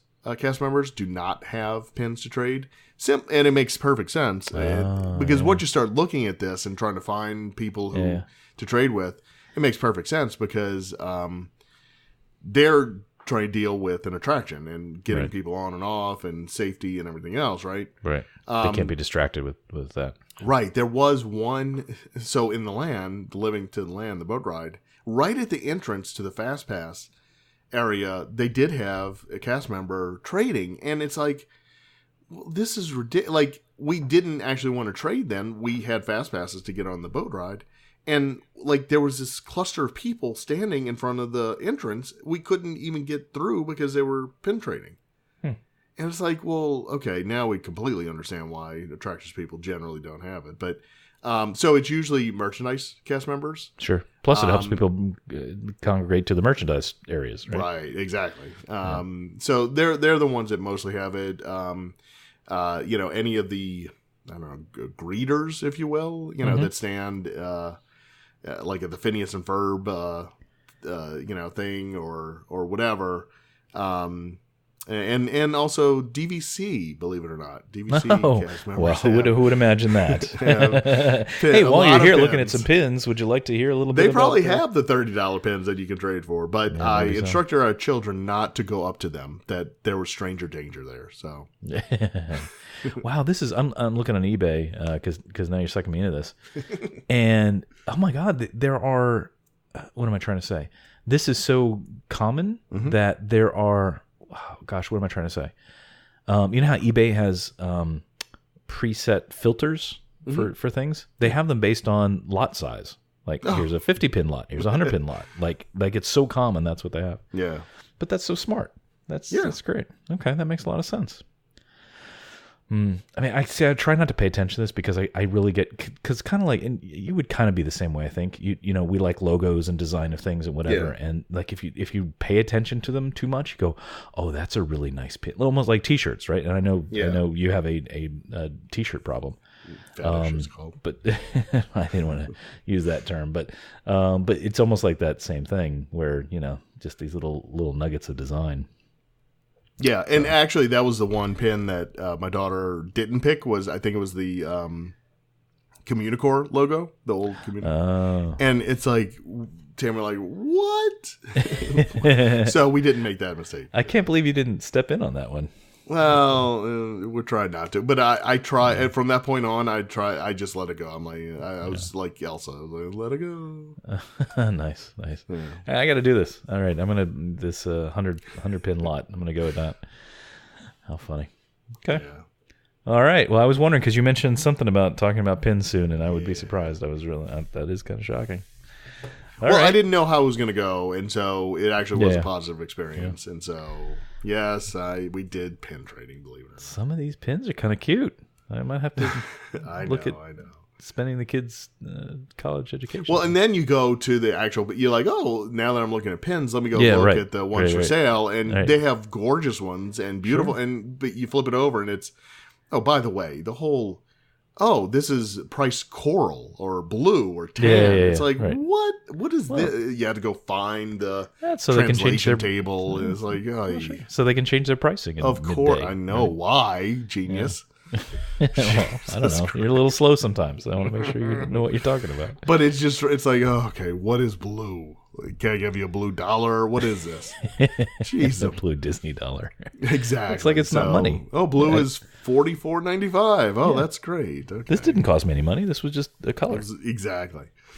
So anyway, cool. but yeah, so they do have some really nice pin designs, but if you start down that path, then they got you. Yeah, it's super expensive, and oh, it's insane. And that's when I stopped. Was early on. I did it for a little while when it wasn't so crazy, and it was like they would come out maybe once a quarter with like a very limited edition set, like we're only going to have 5,000 of these, or they're just for pass holders or whatever. But then they just started coming out with more and more and more and more designs, where it was like, all right, this week there are 17 new limited editions, and you're just like, it's just ridiculous to try and keep up with, right? Right. So, but I like your method there. That's pretty good. I wouldn't do it for me because I'm like, the quality of the ones you get is probably not that interesting, and it wouldn't create any kind of collection out of it, of any continuity. But for the kid, that's probably fun. Of course. Right. Okay. Good tip. Yeah. So what else do you want to talk about with your trip? Yeah, so just a few other things, real quick. You don't have to be real quick. I got lots of tape in this machine. We can keep going. This is the first time we rode Pirates of the Caribbean with the new redhead scene. Mm-hmm. It was, this is what we've seen in the videos. It was okay. Next topic. Yeah. So anyway, I took some pictures of it, so we'll see how they come up. Mm-hmm. Let's see. Which, by the way, we rode that recently, and I guess I didn't tell Melissa they made the change, and we were on the boat, and she looked at me, she's like, "Did they change that?" I said, "Look, don't get me started. Yes, they did." Listen to the podcast. Yeah. Well, yeah. You know what? If she had, then she would have known that, right? That's right. We've covered it. Gosh darn it! I better talk to her. That's right. Okay. So PhotoPass. We love PhotoPass. Mm-hmm. Every PhotoPass person we saw, we got our picture taken. The kids, every time, do we have to take another picture? Yes, you do. We have to take another picture. Be happy. One complaint though. Wait, you already did your complaining. Huh? You already did your complaining. Well, okay, I'm going to add this to it. When you get home and you look at the pictures and you see dust all over the picture. Oh, yeah. Why? I mean... You've complained about this before, actually. Chris, it's insane. I have to go in. Well, what? Look, I still, even with those, I run those through Lightroom, right? And I look at them and I, do some adjustments and everything else. So I take the dust off, right? Yeah. But other people don't. They just post straight. And it's like... But you know what? They don't care. Most other people. Well, but you should, and I know you won't, but you should contact them and do something and express your feelings about it. Because that's just being lazy. They're just not cleaning the sensors, right? So, it doesn't take, they can't be changing lenses on those things much. So I'm wondering how all this dirt and dust is getting in there. Oh, but there was one that was really cool. Okay. So, our first day at Epcot, we, they normally take the fast pass right at the entrance, right, where they get the whole, the garden area and the big by ball the train station, you mean, and everything else. Wait, where are we talking? Epcot. Oh, at Epcot. Okay. Yeah. Mm-hmm. So, no comment on the ball. So no, I'm gonna. Anyway, I'm gonna let it go. So we passed it out because the line was long or whatever. So, but we're walking and we get to the fountain. Okay, where the lucite fountain. Yeah, that's no longer there. Mm-hmm. And there's a PhotoPass person there. I'm like, this is interesting. I've never seen a PhotoPass person here. And so I said, hey, guys, and I had an idea of what they what they were doing. But I said, hey, I want to get my picture here. And she was just standing there. Like, nobody was really taking their picture with her. I want my picture. Pretty much. Yeah. So she's like, okay, sure. And so so we get there, and she's really close to us. Well, and she's like, it's fine. I have a fisheye lens on my camera. And Okay, so right I'm up going your to get alley, real man. close to y'all, and y'all, so put your arms out, put your thumbs up, whatever you want to do. And so we took those pictures, and they were some of the best pictures we took. And I loved it. I loved it. So that was nice to see that they were doing, a little bit different poses. They do have a lot more photographers than they've had. They keep adding, which is good. Oh, yeah, But I think they're not. I think the quality's gone down overall. I think because I back agree. before, especially when it was film, it was mostly it was photographers who that was either a side gig or they're just doing whatever. Yeah. But now it's clearly they're just handing Oh, yeah, some of the pictures I see, they're just handing to anybody who knows how to press a button.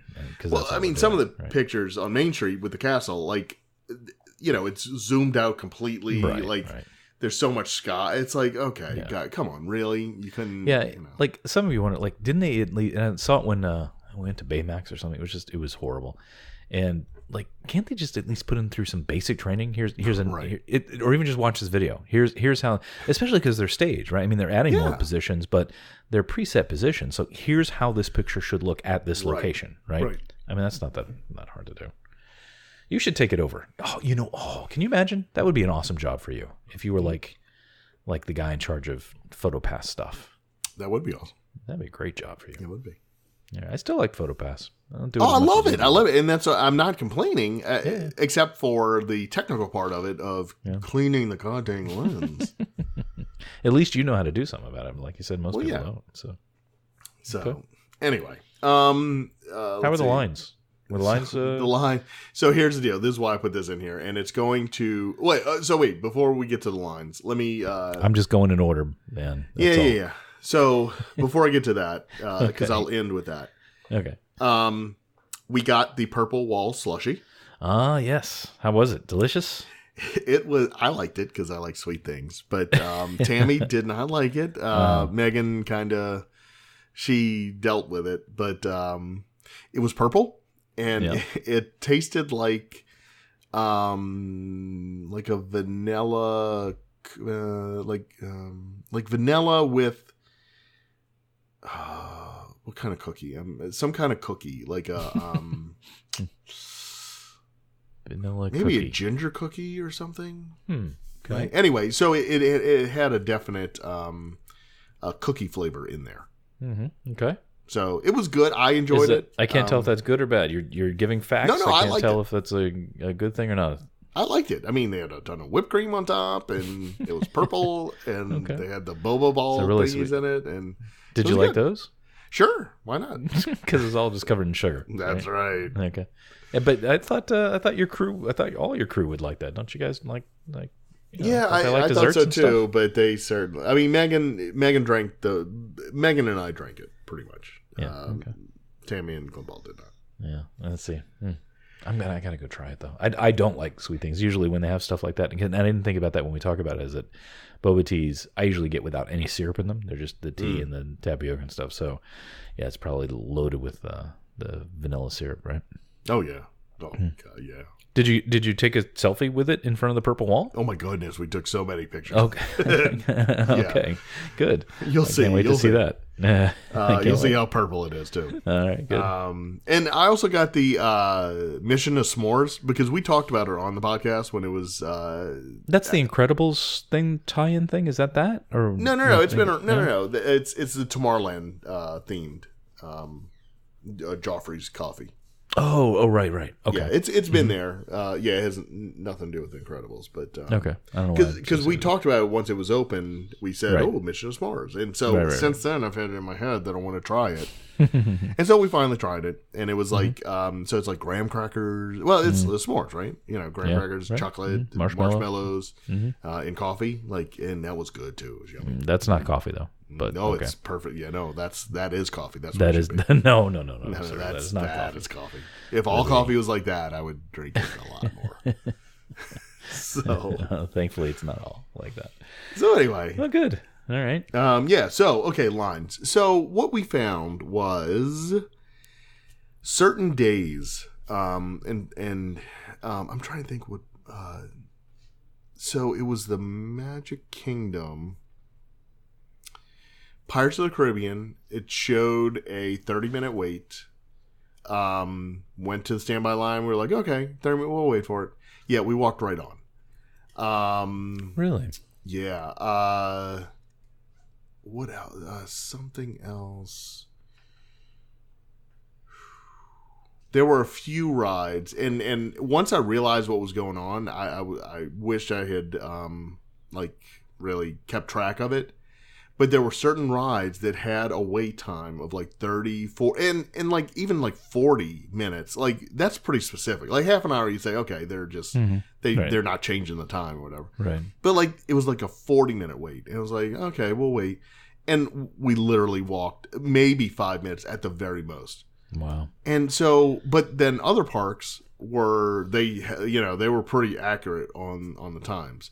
Yeah. So I don't know what's going on. I've had other people tell me that too about the posted times being way longer. Yeah. I've not experienced that. The lines I've waited in have been pretty much spot on. Where they, I think we've talked about this before too, where they used to be padded quite a bit. So it would say 30, but it was really 15. Right. It seems like all the lines I've been in the last year, it took us from the time we got to the line until we came out was pretty much what they said it was. Yeah, and that's been our experience too in past trips, and that's why it shocked me so much this trip. Did you see any sort of correlation stuff? Was it like any park types of ride, time of days, or anything sort of that would it seems like every afternoon or it was Magic Kingdom was the biggest offender. Yeah, that's what I've heard too. Yeah. Because at Hollywood Studios, there was, there's not much there. So, right. Tower of Terror and there's one ride Rock and Roller Coaster. When it shows a 60-minute wait, it's you're going to be there an hour, Right. So, right. And then Epcot, most of the wait times are pretty low there. Right. Generally. Although that first day at Epcot, there was like a 45-minute wait for Figment. Which the line was literally insane. Out the door, so you could see that it was going to be a long line. And I'm like, it's the DVC waiting area. We're not. Yeah, exactly. No, I'm not joking. That's probably what it does. But well, no, yeah. So anyway, but we did not ride Figment this time. So, but yeah. So the biggest offender was Magic Kingdom. I know it's like the last night. It's a Small World showed a 25-minute wait and. Like the boat, there were empty boats going through because that's crazy. Yeah, so I don't know what the deal is with. But you know what? I've never heard anybody anecdotally say it said it was 25 minutes and I waited 45 minutes. It's always erred on the side of conservatism. Yeah, so being conservative. Yeah. So, but that same night, we saw on that the wait for Seven Dwarfs Mine Train. Was 30 minutes. Whoa, and we made a beeline for it. Yeah. When we got there, it said 60 minutes. And I'm like, well, that's wrong. We'll wait in line. Yeah, we waited an hour for that thing. It was 70 minutes. So, so it was right on that. Yeah. So anyway, I guess it just fluctuated. But we were there. The fireworks had just started, so that's why I was like, oh, that's why it's only 30 minutes. And we got there, and the fireworks had only been going on for like 3 minutes. Yeah, but by then it was too late. And by then it was too late, yeah, exactly. Yeah. That's almost the trick with that one is to kind of like just hang there right at fireworks time and or any long ones and just like be there for when you can catch that wave. Yeah. Listen to me like I know things. Cool. So, but we were able to get through the lines because we were using Park Leap. Hey, awesome. Yeah. Hopefully it worked well for you. It did. Okay. Good. So we used it in practice, and it for every park we turned on the alerts for the park we were in, so I could see get notified on my watch when there was a change, and that did help us a lot because it's like hey, we can go do this real quick, and so we did that. So yeah, Park Leap still a great app, highly recommended. It absolutely helped us save time in waiting in lines, and that's actually how I saw that. Seven Dwarfs Mine Train was only 30 minutes. It was accurate, but at the time I got the notification. Yeah. But by the time it took us to get there, the time had gone up. So I certainly don't blame the app for that. I blame all the stupid people in front of me. Who jumped in line before me. It gets updated times once a minute, I think. Is kind of what it's pulling, and they don't even change that often from Disney themselves. They change like every 5 or 10 minutes. They update them. So. But well, good. I'm glad to hear that. If you have any, constructive criticism, things that we could work on, let me know. You did mention pull to refresh, which I know that's something on my list of things to add in there that would probably help. Even though it does refresh on its own, but I know. That will make you feel better that you got the latest and greatest. So we'll do that. Cool. Yeah, I got some updates coming. I'm hoping it'll be out sometime in June, sometime before peak season. That it should be pretty cool. Doing some things with mapping and distance, so that you can kind of sort the list by the attractions near you. So you don't have to kind of scroll through and figure it out. Just everything closest to you will be right at the top of the list. So maybe that'll make it even easier to find opportunities like that. Yep. So you got to come back and test it. I do. Actually, now you know what you need to do? I've had plenty of testers at Disney parks. I need you to come back and test at Universal because I can do that. I have far fewer testers than testers there. Let me know how that goes. All right, cool. I'm glad it worked. Yeah. This episode is sponsored by ParkLeap. Do you hate waiting in lines for your favorite rides at Disney World, Universal, and Disneyland? Of course you do. Everyone does. ParkLeap tracks current wait times for attractions in real time, analyzes them, and gives you immediate guidance on what to ride now and what to skip for a shorter wait later on. ParkLeap saves you time so you can do more, see more, and ride more. Many theme parks provide their own apps, which is great, but they only report the times. You only get information, you don't get guidance. Is that 40-minute wait good or bad? ParkLeap can tell you. ParkLeap also includes an interface that is clean, quick, and easy to use. Many vacationers travel to multiple theme parks. Now one app does it all. Whether you're a local resident and annual pass holder, or travel great lengths once a year or every few years, you want to make the most of your time and money. This is the app to get to help you do that. Get ParkLeap in the Apple App Store. And thank you to ParkLeap for sponsoring Starport 75. All right. What else are we talking about? I don't know. Yeah, I see this thing, Wayback Machine? What is that? Oh, yeah. So I've kind of met, you sounded like you might know what I'm doing here or what this is. I kind of teased this to you that I had a little special project I want to talk about, right? Mm-hmm. And I don't know how this is going to translate to a podcast, but, I'll just talk about it a little bit because it was a fun little project I wanted to do. We mentioned it before on the show.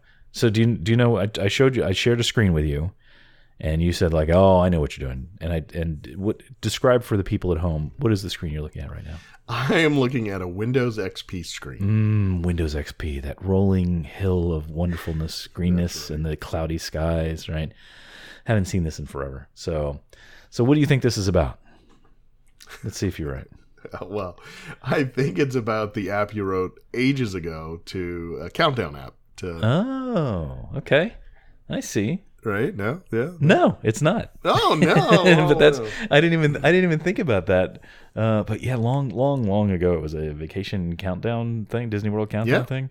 Didn't charge any money for that, but it was postcardware. So I used to get postcards from people like all over the world that I just said, send me postcards. Some of them came from Disney World, some of them came from their homes once they get back. But no, I don't have the code for that anywhere anymore. Oh. So no, it's not that. But do you remember before? Actually, you know what? Let me just start it up. And I have no idea. Do you have? You might want to turn your sound up. Oh, you might want to turn your sound up because it has sound. I don't know how it's going to come through. Oh my God! Can you see? Can you see with it? Oh, it didn't do that. Oh, when you first started, it does this whole intro thing. So for the people at home, this is the Disney World Explorer, Walt Disney World Explorer. We talked about this before. Yeah. Oh my God! I don't know why I got a wild hair, as they say. You what?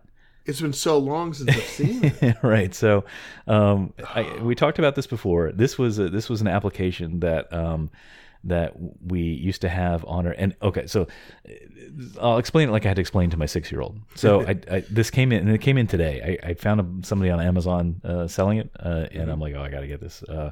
Good news is it was only $10 because it's ancient. This thing's 20 years old. This came out in 96, 22 years old, whatever. So I had to explain to my son. I pulled it out of the envelope. I said, because it has the box and everything. I said, son, you got to imagine a time there was no internet, there were no iPads, there was no app store.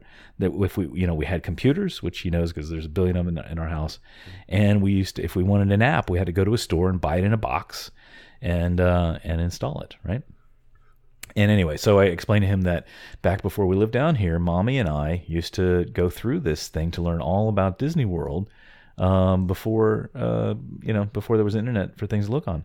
Yeah. And I still love this thing just looking at it. It's all drawn in like cartoony style. Yeah. It's got a little monorail going around through the Contemporary. It's got Epcot and the studios, and that there's no Animal Kingdom. Maybe that's why I like it so much.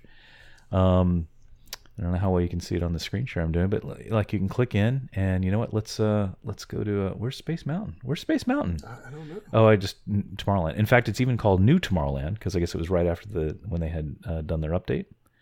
Oh, yeah, 94. Yeah, so this is 96, sure. Oh, here we go. So we click in, so you get the big picture of the resort that shows the 3 different parks in this sort of cartoony style. Your cursor is wonderful Tinkerbell. Oh, alien counter hand popping out there. And then you just click into different attractions. Again, understanding that back then, all you had was like maybe you could order a videotape of like a planning video, right? A lot of people did that. I know you've kept a bunch of those, right? Yeah. So that's why this thing was so special, because there was no Wikipedia, there was no online, there was no anything. But you could kind of click through this and get information. They've got, like, I clicked into Space Mountain for you because, you're you. Thank you. And there's a little trivia thing you can pop into. I lost Tinkerbell. Oh, there she is. Okay. Hello, Tinkerbell. And so there's a little backstage. Let's click into that, see what we see. And I thought that, and I was worried, though, because I was worried I would get this and I'd be like, oh, this thing's garbage, right? But I looked at it, I'm like, no, this thing is still awesome. It is. Here they're showing backstage photos of Space Mountain, and you can see like the track as it's being built, or at least with the lights on inside the dome and stuff. It's kind of cool. They have a little trivia thing, so you can kind of see, trivia about whatever the attraction is that you're looking at. And even there was a fun little game. Hey, Walt. There's a fun little game where there are hidden Mickeys placed in various photos as you click through here. God, and they wouldn't show up. Look at that picture. You have to put Tinkerbell over. You have to like find the hidden Mickeys in the pictures with the Tinkerbell cursor, and then there's a counter that just counts up as you find them throughout the thing. And so, all right, we're done with Space Mountain. We'll click back out to the world. There go Tink flying back out. Oh, now we're back to New Tomorrowland. And oh, look at that! Take Flight is there. Look at that, Glenn. Look. Oh, that's crazy. So, isn't this cool? So, I had to scramble to do this because I actually ordered what I expected to get was one for a Mac, which it wouldn't run on current Mac, so I had to find an emulator for like iMac, original iMac era iMacs. But when the box got here, it was actually for Windows, so I had to quickly. And here's the thing I tried. I had a Windows 10 machine. Yeah. This is a for anybody nerdy like me. This is a 16-bit application. You cannot find, like, Windows 10 cannot run 16 bits. Even Windows XP that I went back and found and installed, it won't run 16-bit apps. I had to go set up some other stuff to kind of do really old world. It's really low resolution. I think it's actually 256 colors if you guys remember back in the day where that's all you had. Anyway, I love this thing. I still love this. If anybody wants to be nerdy about it and kind of find an old copy, and that's I may actually do like a video capture as to go through this thing, because I'd hate for this to get lost, because eventually you're not going to be able to run this software at all anymore. And there's just so many neat little things in here. It's just it's awesome. So I just wanted to nerd out on that. I figured you would appreciate it, Glenn. So here's Typhoon Lagoon. What else do we have? Pleasure Island. Look, that's Planet Hollywood right there. Yeah, you're right. So we can click into Pleasure. You click, and little Tink just flies in, and it's stuck. Uh-oh. Oh, Reedy Creek it even has. Oh yeah, it's got everything here. It's been so long. The Fulton's Crab House stuff. Isn't that cool? That is so awesome. We had fun. The Hidden Mickeys thing it was awesome because you just kind of have to look at all the pictures, and while you're looking at it, you kind of have to look for these they're just like little, Mickey silhouettes kind of buried in shadows and things. But it had all the trivia and the backstage stuff. It's sort of, I was thinking about before we talked was, you have a pretty extensive book collection. We've talked about it, different books before you can get. This is, unfortunately, it's hard to keep it alive like a book because, I had to go through a fair amount of trouble, and I'm fairly knowledgeable to be able to, see all this stuff. So it'd be sad when it gets lost. But this is really kind of like a little bit of a history book kind of built in here. Oh, look, here's one. Here's a little thing like it's got the partner statue. It's called Walt's Dream. And you can click on that. And it talks through, I can't hear the sound. I have it turned. Yeah. Listen. Oh, yeah. Impossible to others, but he dared to make them come true. In 1964, he tested his new ideas. So, talks about, why the park was made and, what the dream of it was and et cetera. So anyway, if anybody has the means to do this, basically, if I got the Windows version, I had to get a Windows XP machine to run it on. If anybody feels like doing that, it's pretty fun to do. And I can't wait to click through all this stuff. That is very cool. Very, very cool. So there you go. It's been ages since I've seen this thing. Oh, we spent so much time. And then they did this. come out with like version 2, and did it did have. I never saw that. Yeah, because it had Animal Kingdom. Oh, I don't need that. It was a little, from what I remember. It was a little better, but I think I always liked this version better. A little better, like in visual quality and stuff. Yeah, more polished. Maybe? Exactly. Yeah. But I think I always liked this version better. Look, they even have one here, land acquisition, where they go through and they talk about how they got all the land for Disney World and stuff.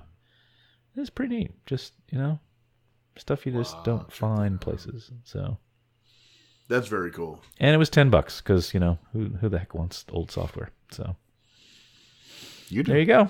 Neat. So I just want to share that with you. Disney World Explorer, or cool. I guess Walt Disney World That's Explorer. great to see again. I can't believe it's been that long though. 22 years old. This thing is. Man. I wonder if it has like an about screen on it here or something. Yeah, and you don't realize how much things have changed, right? Until you try to go back and run software that is 22 years old. That is crazy. The little question mark thing isn't working. I can't find the if there's an about. I'm sure somewhere in here there's an about screen. Oh, I'm sure, but we spent so much time clicking through this. So anyway, there you go. Well, opening day. Look at that. This actually has more than I remembered it having, because I remember it just having like attraction information, but I forgot it had all this history stuff in here too. Look at that. Yeah, as the pictures of the park being built. Opening day celebration. I assume that's what that is. Pretty neat. That's cool. Hidden Mickeys. They were always in the trees. I'm trying to find. Yeah. I should find, and it's like shadows of the trees. It was like, there's Mickey in the castle. I haven't found one yet since I've restarted this. I'm gonna have to figure that out. Yeah, I know. I'll find him. I think we found. I can't remember how I knew, if it told you or whatever, but I think we ended up finding every single one. Oh, look, here's even a little video clip. Look at that. Which for 1996 software, this was a big deal. I have a little bit of. You remember they had like the Encarta CDs? You would get like a whole encyclopedia on CD. So it's kind of like that. Is that? There's a very young Michael Eisner there. I know. Wow. There you go. That's cool. If you're nice to me, I'll send you a copy. I don't think a copyright police will come build something to run it though. Well, I actually it's basically a pirated image of Windows XP. I hate to say it, but I don't know how much Microsoft cares about licensing for that, but I found a place to go because I don't have any around. I had to go find a place to go. Well, that's what I was going to ask. Like a Windows XP image, and it's just running in a virtual machine. Yeah. And I was actually thinking of you when I was setting this up because I was installing Windows XP, which I haven't done in, a very long time. But back in the day, I had to do that a lot, right? We had to like reinstall, whatever. Do you remember how long it used to take to install Windows XP? Well, on a modern era computer in a VM like this, it was done in 7 minutes. The entire installation was complete in 7 minutes. It was crazy. Wow. So, yeah, it was kind of neat. Fun little. So it's a combination of nerd project and Disney goodness. Yeah, so. That's very cool, man. There you go. All right, that's what I wanted to share. So the Disney way back. Cool. Yeah, this would be great for the podcast too. Well, maybe we can take some screenshots. Yeah, and throw it up somewhere or something. But I think actually it wasn't good enough for me to stop there. But I noticed a couple of videos on YouTube that people have kind of walked through it. So if somebody just wants a flavor, you can find it there too. But it's neat. It's neat styling. Lots of neat info. It is. All right. Cool. What else are we talking about? That's pretty much it. Picks of the week. Yeah, I could do one. Okay. Am I going first? Do you have a pick? I do. That I just found yesterday. Oh wow! Okay, let me get mine out of the way first because I'm not sure how strongly I'm picking it, but it's more of a share. I'm gonna share. Okay. I don't know if you know this, but I'm kind of big about bags. I like bags. I like camera bags. We may have talked about this before, maybe. Really? Yeah, a little bit. And you remember we talked about a photo gear. I think we talked about it here. And I recently converted to a backpack for carrying my photo gear. So I'm like I've become a real backpack convert. Yeah. And to carry that through, I wanted to get a laptop backpack that that would kind of suit the kind of same purpose. So I've looked at every laptop backpack there is that I can find. And I got certain requirements for one. One of the things that the features that I really want that cuts it out for a lot of the options is I want a way that you can slide the bag over like the handles of a rolling suitcase. Oh yeah. So there aren't a whole lot that do that, but I travel enough that's important to me. Anyway, so I found this one that I really like, and I think it started. I'll send you a link, but I've mentioned it to you before. And I think it started as a Kickstarter or something, or Indiegogo, or one of those things long ago, which is kind of cool. I like those that start because they started a passion. It's called Nomatic, like automatic and nomad, or nomad and automatic kind of jammed together. Nomatic. Mm-hmm.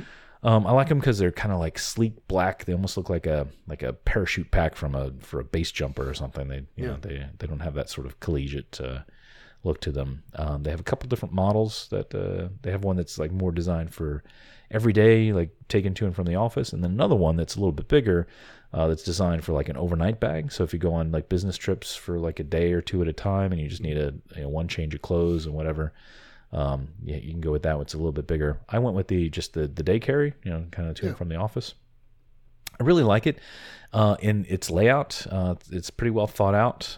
It's pretty roomy without being bulky. I'm not sure how they do it. It's got a really big side panel to it. So like rather than most backpacks where you just have the opening at the top and you kind of jam everything in, this you can take the zippers down kind of part way and you still have that sort of access, or you can keep them going all the way down and like the whole back panel of it folds open so you can access everything pretty easily. Pretty good layout of pockets and everything. So I like it a lot. My only downsides to it, they haven't given me a problem yet, but the zippers don't seem like the highest quality zippers compared to some bags I've had. So I'll kind of keep an eye on those and see how they go. And it's a little tall.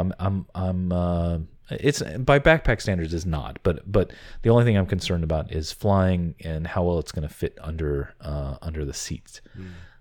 Just because it might be I checked like common measurements for under the seat for the airlines I fly, and this one looks like it might be just a little bit long, but I have a trip coming up here soon. I'll try it with that. But overall, really happy about it. It's worth a shot, I think, if somebody likes that general style and design. And a little bit of a tip, but don't tell them I told you this. Okay, so the reason I ended up actually buying this, I looked at it for a while, but what actually made me buy it was I was on the site. And I clicked buy, and so it was in my cart, right? And I guess I'd already gone far enough through the buying process that I put in my email address and everything, and I'm like, and it's like $200. It's not the cheapest thing, and I'm like, $200. So I stopped, and I went off and did other things, and I just didn't come back to it. Well, lo and behold, the next day I get an email from the fine folks at Nomatic, who said, "Hey, you still have something in your cart. If you like, here's a 20% discount if you use this code." And I'm like, well, to save almost 40, or around $40 for the thing, then I'm going to I'm going to give it a shot for that. So if anybody's considering it, I don't know if that's just a random thing or whatever, but if you do want to try putting it in your cart and then just like leave for a day or so and then see if you get a discount coupon as well. And that's my pick and tip. Very cool. Well, I like yours. I don't even want to say mine now. I like it. We'll see how well it holds up. It's not like I've had some really durable bags, but I like the design of it. I don't mean like the visual. I do like the visual, but that's not what I'm referring to. I like the kind of layout of it, the pockets that they have. I carry the business trips I go on. I generally have to have a laptop, an iPad, and I have generally more things than most people do. And there's like neat little slots where they just go. And so far, everything I've thrown in it just fits really nicely and is easy to get to and stuff. So, yep, I like it. Nomadic at nomadic.com. So what is this magnetic water bottle pocket? Yeah, so I haven't actually used it yet. I've played with it, but I haven't used it in practice yet. So it's because like you want a pocket for a water bottle, right? When you're traveling. But if you don't have a water bottle in it, you don't want one that's like shaped like a water bottle because it just sticks out, right? Yeah. So these are flaps that fold in, and it's held magnetically, kind of like like the older MacBook chargers that you just, the magnets kind of pull it in. I can't think of other things to compare it to. So it holds the flaps flat. And then when you want to put a water bottle in it, you pull it out and it has like this netting that kind of expands and you put the water bottle in. If you look at the very bottom of the page on it, or near the bottom, I think they share something. But that's basically so that and that's one thing I do like about it as a backpack is it, and I like the photo backpack I got for the same reason, is that everything's very sort of compact with it. There's not a lot of straps flying around. In fact, these straps you can even tuck into the back of the pack and just have handles to carry by. So there's not straps flying around and like these pockets for water bottles and things. It's very sort of tight and compact bag. If that makes sense. Cool. Yeah, it's a beautiful bag. So that's my pick. Very cool. But I'm sure I'll find something wrong with it that I don't like, and I'll have to continue my search and buy another one, for next show. I thought for sure you were going to say you got the, what is it? The Peak Design. No, I can't see that. I can't see that being good. Now, if I were to get another one, it actually came out after I'd already ordered this one. I think they're called Westfield. I get confused because they're Westfield bags, but the website is actually SF Bags, as in San Francisco Bags.com. And I've got some just regular laptop bags like this, and they came out with a new Pro backpack version of it. It is super pricey at like $300, $350, something like that. But these guys make amazing stuff, just really high quality and beautiful. But so if I were going to go get something else, it'd be that. But no, the Peak one, I keep wanting to like it. I keep looking at it. But it just doesn't seem like it would. It seems fine if my real need was about photo stuff, but for like laptops and things, I don't see how that works. For me, everybody's different. Yeah, everybody's different. All right. Cool. What you got? All right. So mine is we found this show on Netflix yesterday. We started with season 1. They're on the 3rd season, was just released on Netflix a couple weeks ago. This guy called Bill Nye? Yeah, the science guy. Sure, of course. So he has a show on Netflix now. I don't know. Oh, if he does. I didn't know that. Yeah. Okay. No. So it's Bill Nye saves the world, and it's kind of like he understands his audience back in the 90s has grown up, right? Mm-hmm. Okay. And it's kind of like a show still directed at that same audience, but grown up. And so so we watched the first 2 episodes of season 1. And the first one was about climate change, and the second one was about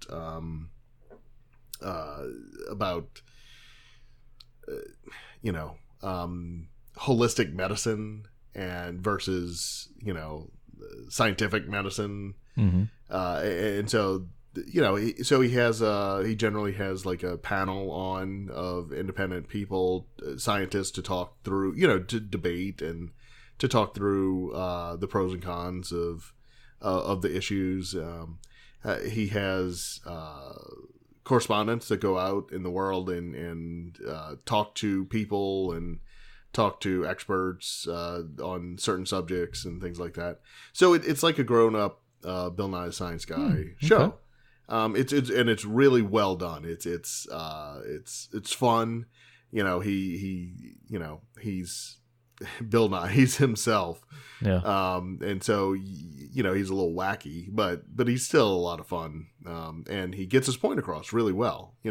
So much so that the kids enjoyed it. They wanted to keep watching it. Tam and I enjoyed it.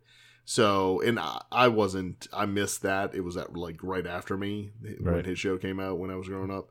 Right. But I get the gist of him. And so watch it. It's really cool. And you kind of want to sit a lot of people down and so they can see, because he does some experiments and stuff. It's like he puts it in plain language that what he's talking about. And so anyway, so that's my pick. That's pretty cool. Yeah, Bill Nye Saves the World.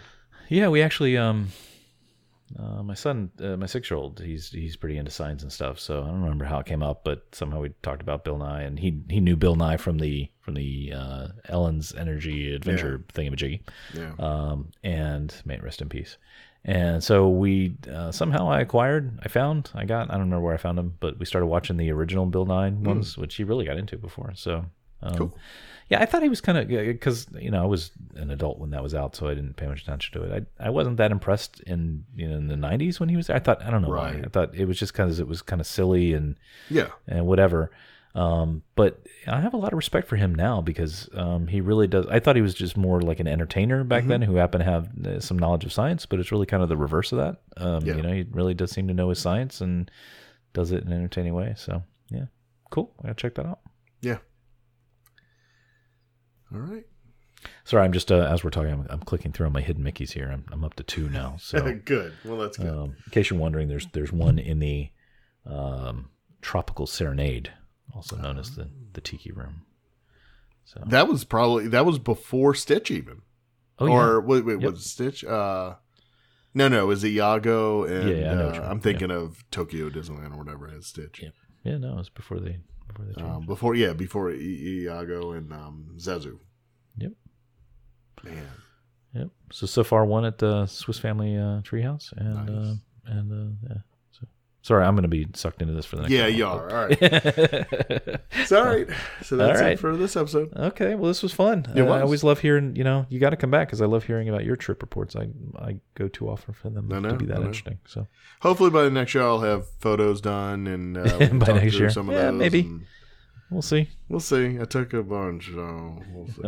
And first glance, they're not all gems, so we'll see. I'll stop. Yeah. Well, film's cheap these days. Don't worry about it. That's right. All right. Cool. All right. Till next time. Yep. See ya. Bye. Bye. Thank you for joining us on another episode of Starport 75. Follow Chris on Twitter and Instagram at CBGray, and Glenn on Twitter and Instagram at DizWiz. Follow the show on Twitter and Facebook at Starport75 and Instagram at TheStarport75. For all things related to the show, including show notes and links to connect with us, visit us at starport75.com. This episode is sponsored by ParkLeap. Do you hate waiting in lines for your favorite rides at Disney World, Universal, and Disneyland? Of course you do. Everyone does. ParkLeap tracks current wait times for attractions in real time, analyzes them, and gives you immediate guidance on what to ride now and what to skip for a shorter wait later on. ParkLeap saves you time so you can do more, see more, and ride more. Many theme parks provide their own apps, which is great, but they only report the times.